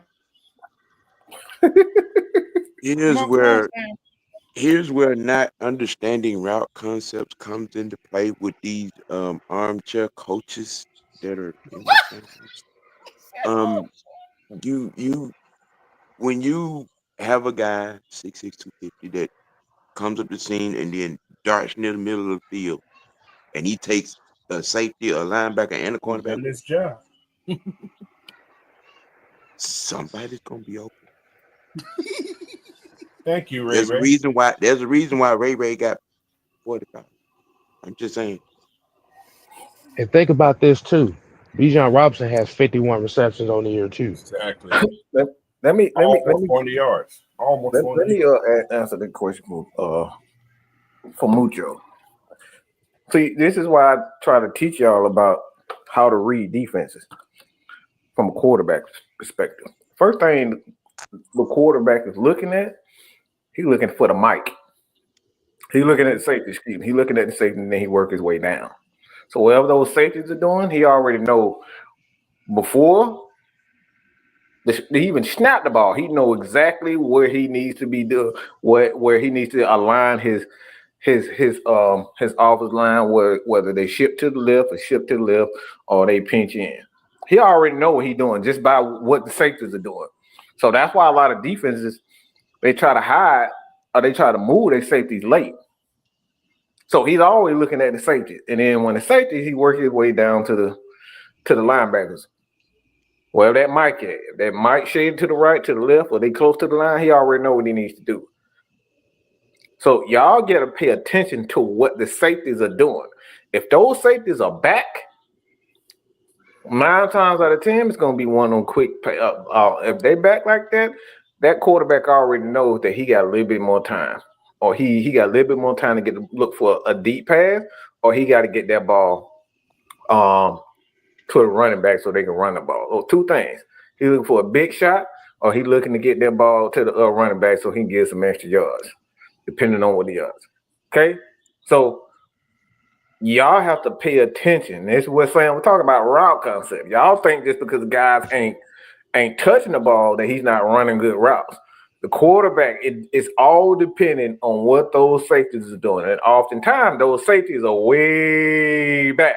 And this is why you're seeing guys like Drake London, like Ray McLeod ain't had. He damn near ain't had 45 receptions in his whole career. He got them this year. Okay, it's because those safeties are way back. So that's why Kyle Pitts ain't touching the ball, because everybody else is eating. He understands that, but as a teammate, he understands. Like, look, I'm not, but I have an effect on the game, and this is like I said, that comes with maturity from his part, and I commend him because he could have said, "Fuck all that, I want the ball. I don't want everybody else to get yards and stuff because everybody eating except for him. Everybody eating on this team. Everybody having damn near career year except for him. Think about that shit. Him and Tyler the only ones who ain't goddamn having a career year. Drake having a career year. Ray, Donnell Mooney, Bijan, everybody having a career year except for him. Just think about that for a second. We talk about he suck. Come on, bro. Yeah. But Mike, there's an end to that, and we've talked about this. While y'all are worried about Pitts being lack thereof, him and Tyler Algier, here's what you don't pay attention to. Remember what we said. Let's just say the Falcons get into the playoffs, right? Him and Tyler Algier are the difference makers in the playoffs. Here's why.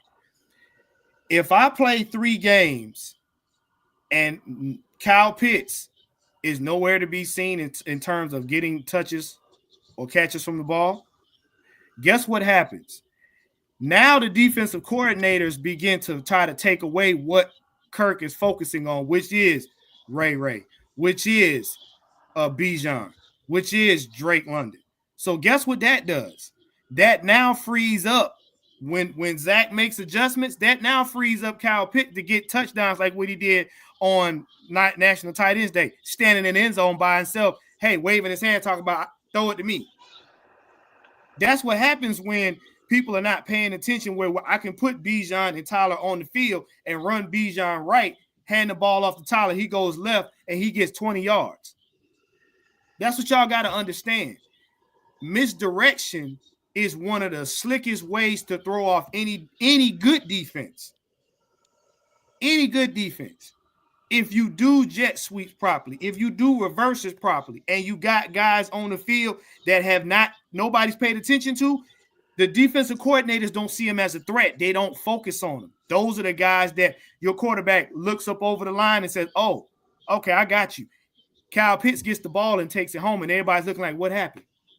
That's how Kyle Pitts got that touchdown in the end zone, because they had been focusing on everybody else, and then Pitts gets open. Now your quarterback just got an easy throw because there's nobody on him. It's his ball to drop or catch. Let me put something in perspective right quick. Let me put something in perspective, because we got people that just assume that, like, all right, guy sucks. All right, let me ask, what about Algie Crumpler? Would anybody say Algie Crumpler was one of the best tight ends in Falcons history? Anybody say that? Yep. So you take a wild guess what his numbers look like. I know you was going there. Algie Crumpler averaged almost 550 yards per season. 550. May not even been that much. It ain't even that much. 3, I think his best season was like 500 yards. So Algie Crumpler, if his numbers are not even what Kyle Pitts is doing, how can this guy be a bust?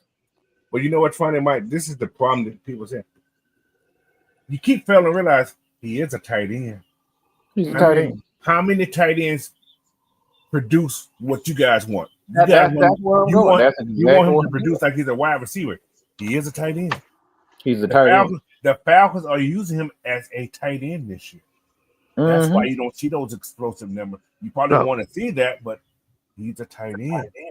We keep failing to realize. So I want to add on to that. Who are all the top tight ends in the NFL right now that you can think of? Laporta and Brock. Nobody's gonna do what Brock gonna do because he ain't no damn tight end. He's a fucking cyborg or some shit. Well, with Brock Bowers, so let's use Brock Bowers. Who's the number one receiver on that team? Who's the number one wide receiver on that team? Brock Bowers. He's a wide. I think Myers is now. I think Myers. All right, I love y'all to death, but fuck what y'all talking about this effort shit. Y'all can go the absolute hell with this. All right, hold on. Hold on, Mike. Hold on, Kev. If you ain't played a game, don't give me no bullshit about no damn effort, okay? There's not a single player in the history of this game that done played every snap 110%. Like, get out of here with this nonsense. Have you played one of those physically dominated positions before? Have you played offensive lineman? Lineman's loaf, okay? Lineman's loaf. Defense tackles loaf. Linebackers loaf. I can bring up clips right now. One of the greatest of all time. One of the greatest wide receivers of all time, in my opinion. And who? The tough guy from Arizona. Anybody know Anquan Bolden? Yeah. Anquan Bolden. Look, he wasn't no great route runner. I seen plays where he was out there. Look, he was literally half-assing out there, and he still got the ball. You know what? It's gonna snow. It's gonna snow rainbows. This nonsense. Excuse me, but this nonsense about y'all seeing one or two plays in the game and just run with the narrative that he's loafing out there. So when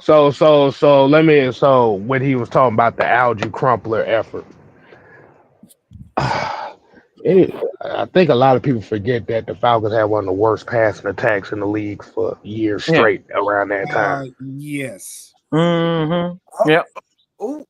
So we turn. No. See, that derives from what I was going to talk about, was because you see. Okay, so Travis Kelce. Yep. What consistent wide receiver can you name that's consistently like putting up big numbers in Kansas City right now? Is Kelce putting up big numbers in Kansas City? Not now. Not this year. He is. But the point, so y'all trying to get. But the thing about it is while Kelce's numbers may be down, guess who numbers started going up? Noah Gray. Yeah. Noah Gray. But before you get finished, it's gonna snow rainbows and unicorn horns because 3 Dirty didn't hit 2 for 2. I was gonna say this: if Pitts wasn't drafted at 8, this wouldn't be a conversation. Yeah, if he wasn't drafted at 4, it wouldn't be a conversation. If he was drafted a little bit later than that, that's why this wouldn't be a conversation. See, the problem is by him being the highest drafted tight end of all time. See, people were looking for him to put up, Kellen Winslow Sr., Shannon Sharp numbers right off the rip. And but the thing but here's the thing. His first year was validated by catching passes from who? Matt Ryan. But now let's be real. Number one is that was his popularity over production. Number 2, we had a Pat Mahomes / Travis Kelce type situation where everybody else was minions. So Matt Ryan had fun throwing the pitch. Why? Because that reminded him of a big body person like Julio. And you just added basically you just basically said what I was gonna add on next. They didn't have nobody else to throw the damn ball to. That part. That part. Because Olamide Zaccheaus was not going to jump over 3 guys and take it down the field to no touchdown. Talk about I'm sorry. Russell Gage tried, but he kept limping every time he tried. That kamikaze Gage, yeah. He damn near separated his neck from his body. Look, how many times y'all saw George Pickens out here running his ass off, giving maximum effort, and that motherfucker mad as hell because he wasn't getting the ball. So I don't want to hear this bullshit about somebody loafing on a play. Because you can run your ass off and still not get the damn ball. See, what are we talking about? see, once again, when we look at it, and like you said, and like Juan said, I can't believe like I said, 3 Dirty done struck gold twice in a comment in a show. Yeah, dead clock right twice a day. He's mad. Yeah. What you say, Jam? What the heck? But like you said, the thing is, when you have Drake London, Darnell Mooney, Bijan Robinson, Ray McLeod, you got a lot of these other guys that need the football too. Mm-hmm. Somebody's not catching the football. Yeah. And we've seen this story play out last year. When one person ain't getting the ball, somebody gonna bitch and moan about the next guy not getting the football. But K Styles, what did we also say too? I would rather the Falcons would rather have a guy that knows he's not going to get the ball and play another role selflessly, because like I said, Pitts can sit up here and bitch and moan and do just what old boy doing and not go on the field and get fined. Yet still he's making it so all the other guys can eat. Because the thing y'all got to understand, whether y'all like the season or not, this Falcons team has a unique offense that a lot of teams don't have, and probably a lot of them wish they did have as many weapons.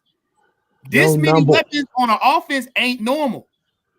Your number one and your number two wide receivers are on pace for 1,100 yards this year. Exactly. Think of it. Do I need to say that for the people in the back? Yes. Your number one and your number two, with 6 games left, are on pace for at least 1,000 yards apiece. Just one tier of your offense. He said wide receivers. He didn't say tight ends. He didn't say running backs.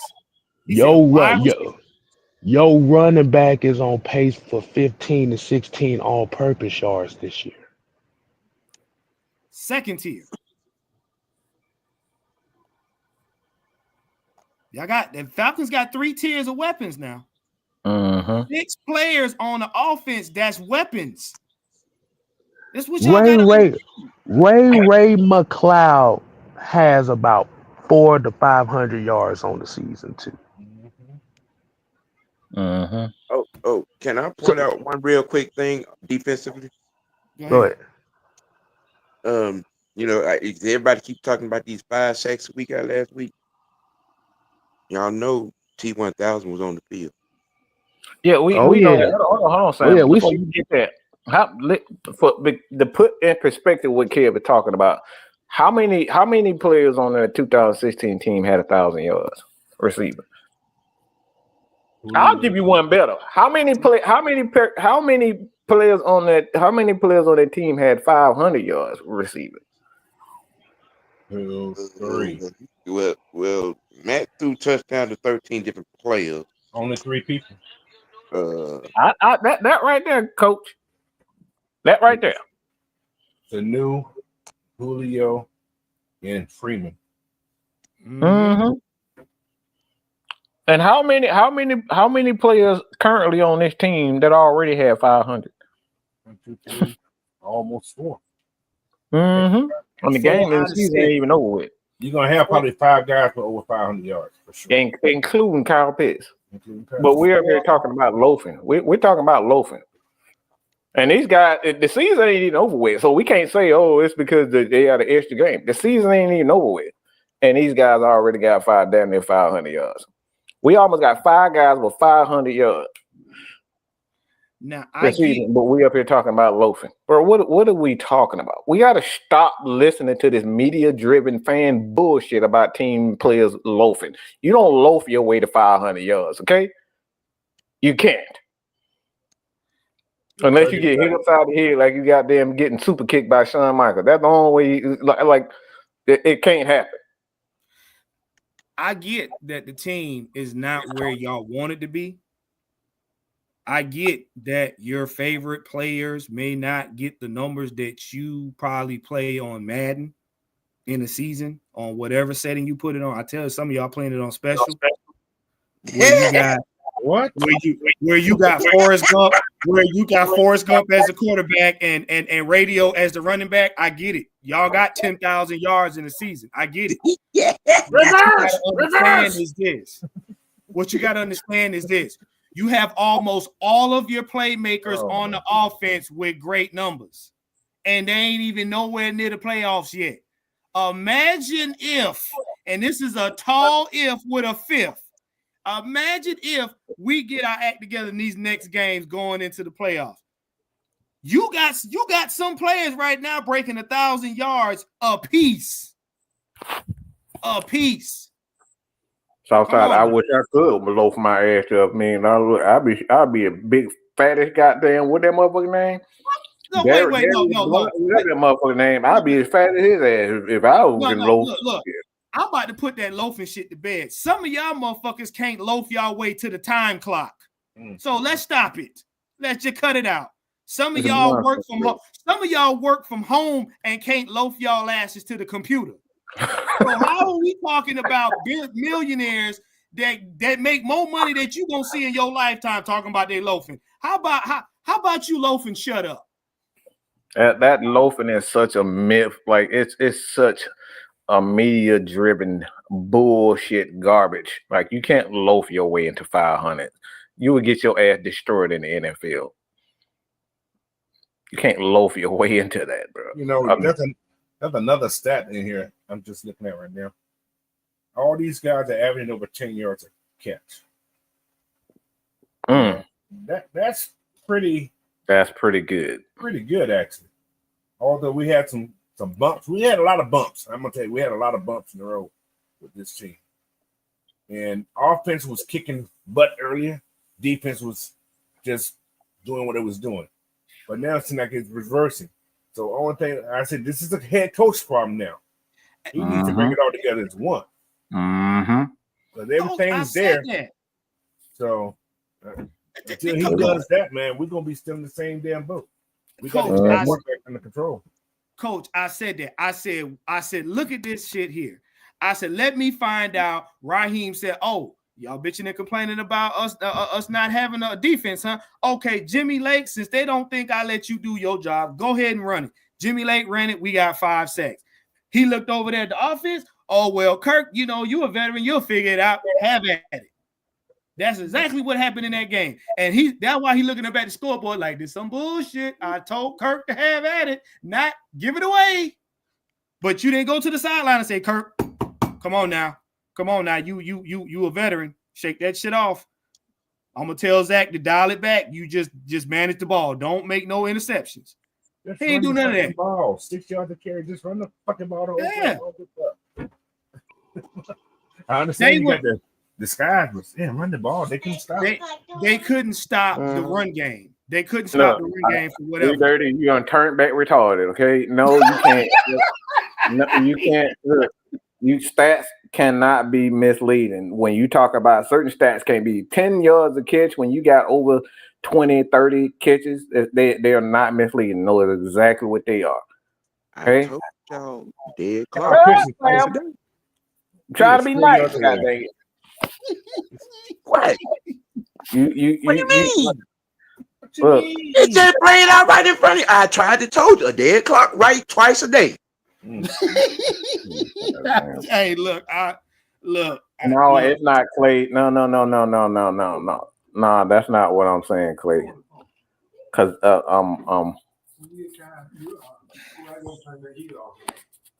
bro, if you don't leave me alone.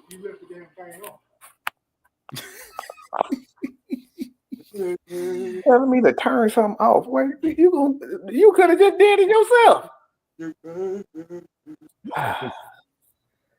Like Clay, it's not about it. Look, no. See, the thing is, man.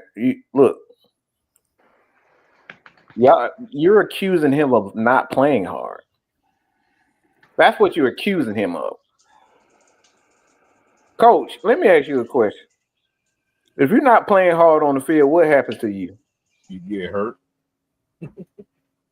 Period, point blank. You're going to get knocked the fuck out. That's what happens to guys who loaf and then who don't play hard. You're going to get hurt. My brother, this happened to my brother when he was playing hard. Okay? He was on special teams. A guy came from behind him, hit him, blindside him, hit him from behind, fell on his wrist, broke his wrist, and he was playing hard. So guys that loaf, these guys don't even get on the field half the time. Nah, they don't. You're not even gonna get on the field if you loafing. You think the Falcons are going to continue to pay Kyle Pitts millions of dollars? This dude is getting paid almost $12 million every year. You think they're going to pay him $12 million to do something that Ross Dwelly could do? This is why I say a lot of our emotions you're letting the media in certain instances in games, because this is all this. Look, I can literally. It was a couple of plays where I've seen Grady Jerry loaf. Mm-hmm. The play wasn't coming to him, and he just stopped in the middle of the play. I've seen this from Grady. Look, I say it like this. You could think that he's loafing. Maybe that's what you're looking for. That's fine. But just think about it like this. And I'm going to say it one more time for the people in the back. Drake London and Darnell Mooney is eating off the fact that Kyle Pitts is on the field. Mm-hmm. Regardless if you think if he's loafing or not. These two guys will pace on 1,000 yards apiece. And I'm gonna back up what K-Style said. If you're a player on the field and your position that game is a decoy, guess what's gonna happen? It is your job to preserve your body during that game, because you don't know when you're gonna get the ball. So Kyle Pitts, if you don't see Kyle Pitts doing 100% all the time, it's because he's smart enough to know I'm not getting the ball right now. I'm garnering attention. I need to make sure I don't injure myself garnering attention, so that when it is my time to get the ball, I'm available. No player in the NFL, no matter how much money you pay them, are going to injure themselves being a decoy or playing their position to help other people on the team eat. They're not going to do it. Let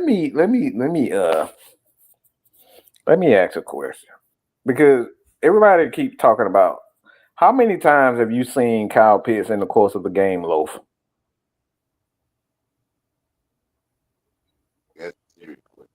Because we keep talking about he loafs and loafs and loafs. So you loafing is it's not a one play situation. It's not a one play thing. Loafing is a habit. It's something that you do all the time. So how many times? Because everybody keeps saying that the analyst said they called him loafing. Well, how many times a game is he loafing?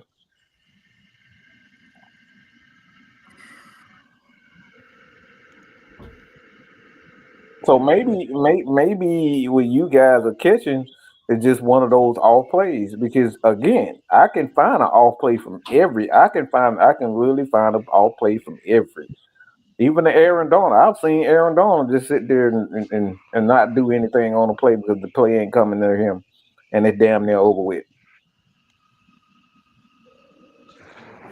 Because the thing is,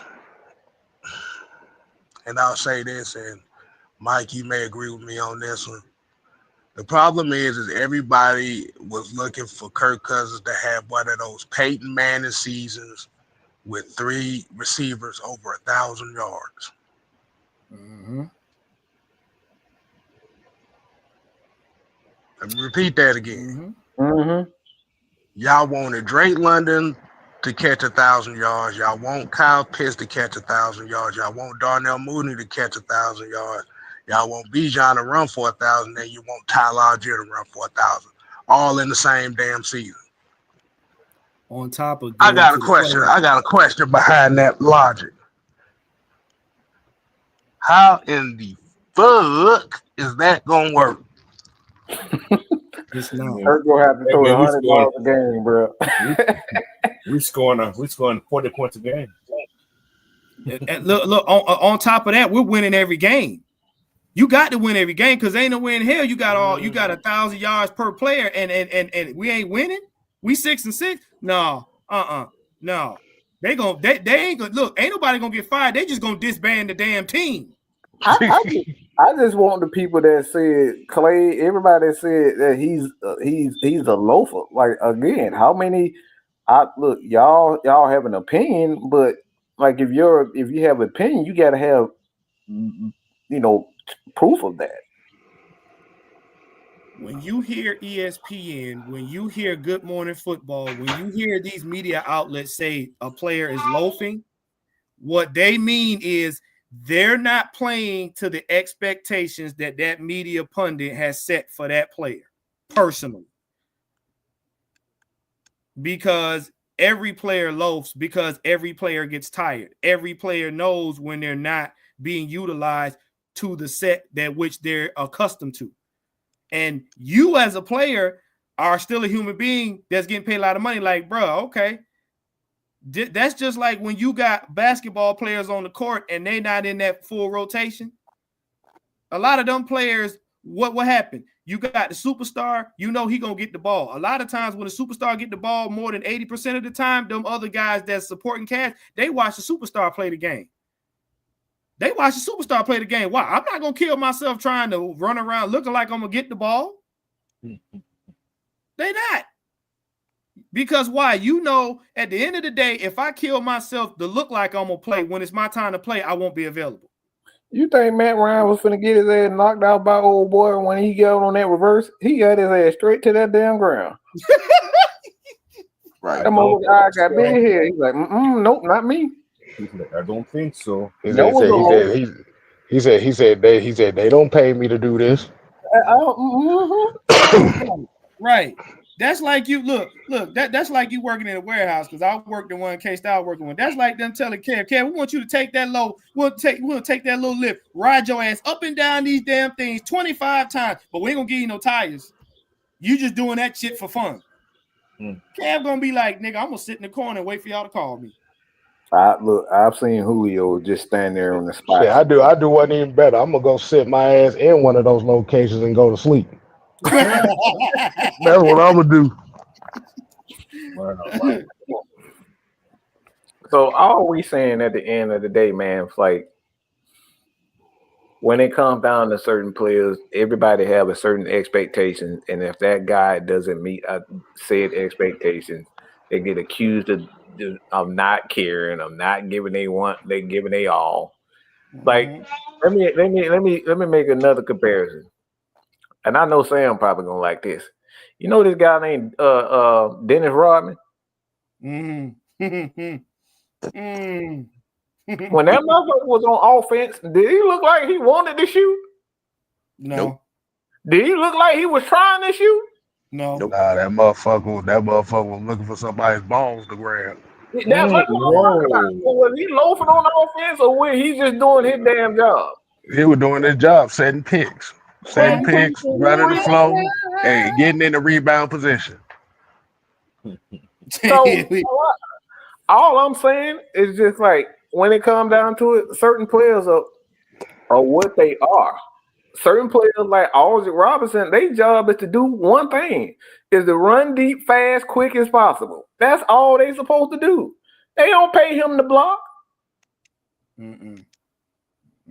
When you look at Caleb McGarrett, look, a lot of times they pay him to be a mauler. They told him to kick ass and beat the shit out of defensive linemen and defensive players. They pay him to do that. They pay Larry Allen to kick ass, okay? Knock a motherfucker clean out of this world. That's what they pay him for. That's it. They pay wide receivers to catch the ball. I know y'all done heard you done heard T.O. say it before. Look, man, they pay me to catch balls. I'm not out here trying to block for my quarterback. That ain't my damn job. Right. And he stood on it. So, like I said, at the end of the day, we don't know what the Falcons are telling Kyle Pitts. It's like, bro, just catch the ball. Today we need you to be a blocker. Today we need you to do this. We don't know what they telling these guys. But we listening to these damn analysts because they look at one play throughout the game and say, "Oh man, we put it all on Twitter and say, see, this guy sucks." Because they saw one play out of the whole 60, 70 plays that Kyle Pitts didn't give maximum effort in their opinion, and maybe he did loaf. Let's just say he did loaf. 90 plays out of two plays out of 90 plays, he loafed, and now he's labeled a loafer. I tell y'all what. I say all 53 that's looking and in the chat, go run 10 miles, go home, wake up the next morning, and try to run another 10 miles. Your ass gonna loaf from the bed to the front door. Hold on. I'll do one even better. Brothers. How many times have you not gave it your all with your woman at one point in time? Oh God, K-Styles. Oh my God. Coach, what you got going on for Saturday? No. We're gonna do it because y'all. I know everybody done had at least one session where. Yeah, look, I'm not big. Where you as a man had on the outside, and we're gonna do it right here. I'm gonna be on my side, and you gonna be on the side. I'm not doing all that flipping Look. I'm gonna tell you right now. I have had a couple of rest in peace Bernie Mac moments. I'm gonna give you 5 minutes. You better get yours, cause motherfucker, I'm gonna get mine. I'm gonna get it. You roll over and grab the booty cheek and flip it up. That's it. Twist that sucker sideways. Sam. So does that mean you don't know how to satisfy your woman if you had one bad night? I do. I do, but I just loaf using the loaf. I'm just saying. Look, I gotta get that one loaf in. Shit. Look, let me get my stamina back up. Shit. I ain't saying I'm not gonna do it, but let me prepare myself. Shoot! You got to understand. Sometimes I might. All I got is 3 pumps, and them 3 pumps may have to last through a week. And then that's it. Go to sleep. That's it. That's it, motherfucker. Go to sleep. That's it. That's all I got, motherfucker. Hit me in the morning, goddamn. I'm 46 years old. I ain't about to throw my back out. Shit. Like I said, it's gonna be a couple nights where you only got, like you said, you only got 5 minutes for them. Shoot. Yes, fuck that. But like I said, does that mean that you're gonna have 5 minutes for her for the rest of y'all lives? No. Nope. Because sometimes I drink some Kool-Aid and I get revigorated. And this is where peanut butter becomes the solution. Oh my God! No. Make sure it's not crunchy. Make sure it's not crunchy. Hey, that sugar rush come in handy though, the one. Yeah. Boy, make you stand up in it. You be like, hey, you pull out them Skittles out the drawer. Hey, pull them Skittles out that drawer, boy. Shit. Hey, Mike, don't forget the sour Skittles. They sparkle. Hey, look, don't forget the sour Skittles. They sparkle in the dark.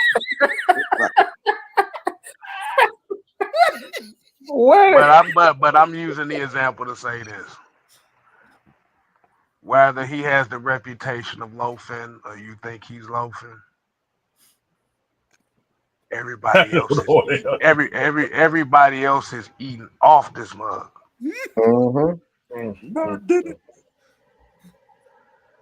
We don't complain about Kyle Pitts loafing where he gets 20+ yard catches. We ain't complaining about Julio going off the field every second down. He wasn't loafing, was he? We don't want to talk about that. We don't complain about Kyle Pitts loafing when he's blocking and being at the point of attack. Look, we didn't complain about Kyle Pitts loafing in the end zone. Go ahead, pick it. Touchdown. Hey, mine in the house, y'all. Keep it PG, y'all. Hey, look. We weren't complaining about Kyle Pitts loafing when he was standing in the end zone and caught that touchdown because he wasn't doing nothing but standing there. But y'all cheered him on. He was the best thing since sliced bread. Mm-hmm. Just now, if you was talking about Kyle Pitts having the numbers he's having, and you don't have no two receivers with almost 1,000 yards, then we got a problem. Exactly. Everybody else is making plays. Yeah. Well, look, man, we have had an interesting show tonight, man. We're glad y'all tuned in. Coach, what you got for the bird feeder tomorrow? There's no peanut butter at my house. Oh. Coach. Good See, y'all tripping, bro. Hey, peanut butter come in handy. I'm trying to tell you, sometimes you might have to. Like I said, like I said, with that peanut butter. Peanut butter jelly sandwich. That's probably why I got some other in there, man. Look, I was about to say, with that peanut butter, you don't need blue chew. How about that? No, you don't. Just be careful of the little peanuts in there. Just they scrape. That's why you don't do crunchy. Right. It leaves marks. Okay. What? Wow. Go, Coach. Go ahead. But we can you use cashews? No. That gets hung up. I'm not gonna say. Hey. Like I said, peanuts work just fine. Get you some all natural peanut butter. Like I said, eat a scoop before you see the misses, and you'll thank me later. Wait. You trying to make a Reese cup down there, bro? What? You trying to make a Reese cup down there? Whoa. Okay.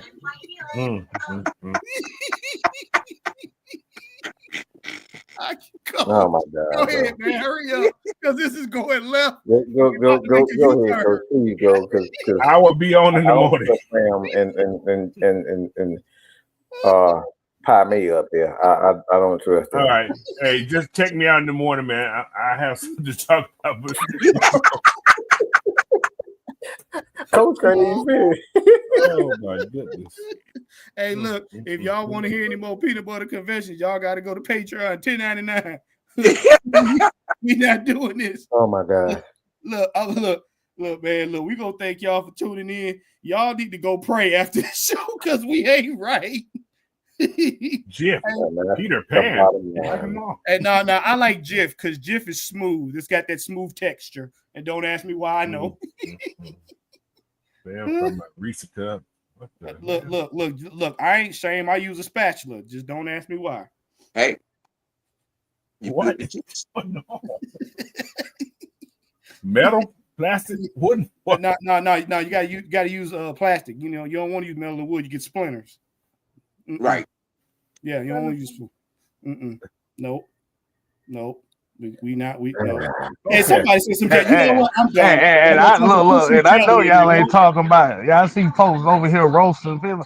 Y'all motherfuckers putting these honey packs in your goddamn liquor. So what the fuck are we talking about? Hey, talking about they drinking some honey. Talking about they drinking some honey. Look online. These folks putting honey packs on chicken wings and all that shit. No. You know what? Hey, you know what? Let's just go. We gonna talk to y'all later. Them honey nuts weeds. Yeah. All right. You know what? Wow. Good night. Oh my God. Nope. All right, we go, y'all. Honey nuts cereal. Peace. Good God Almighty. Crunchy or smooth? Put your eyes back in your head. Pry their eyes open and force them to see the truth. We will skin the sheep and sacrifice the weak. The unholy alliance has arrived.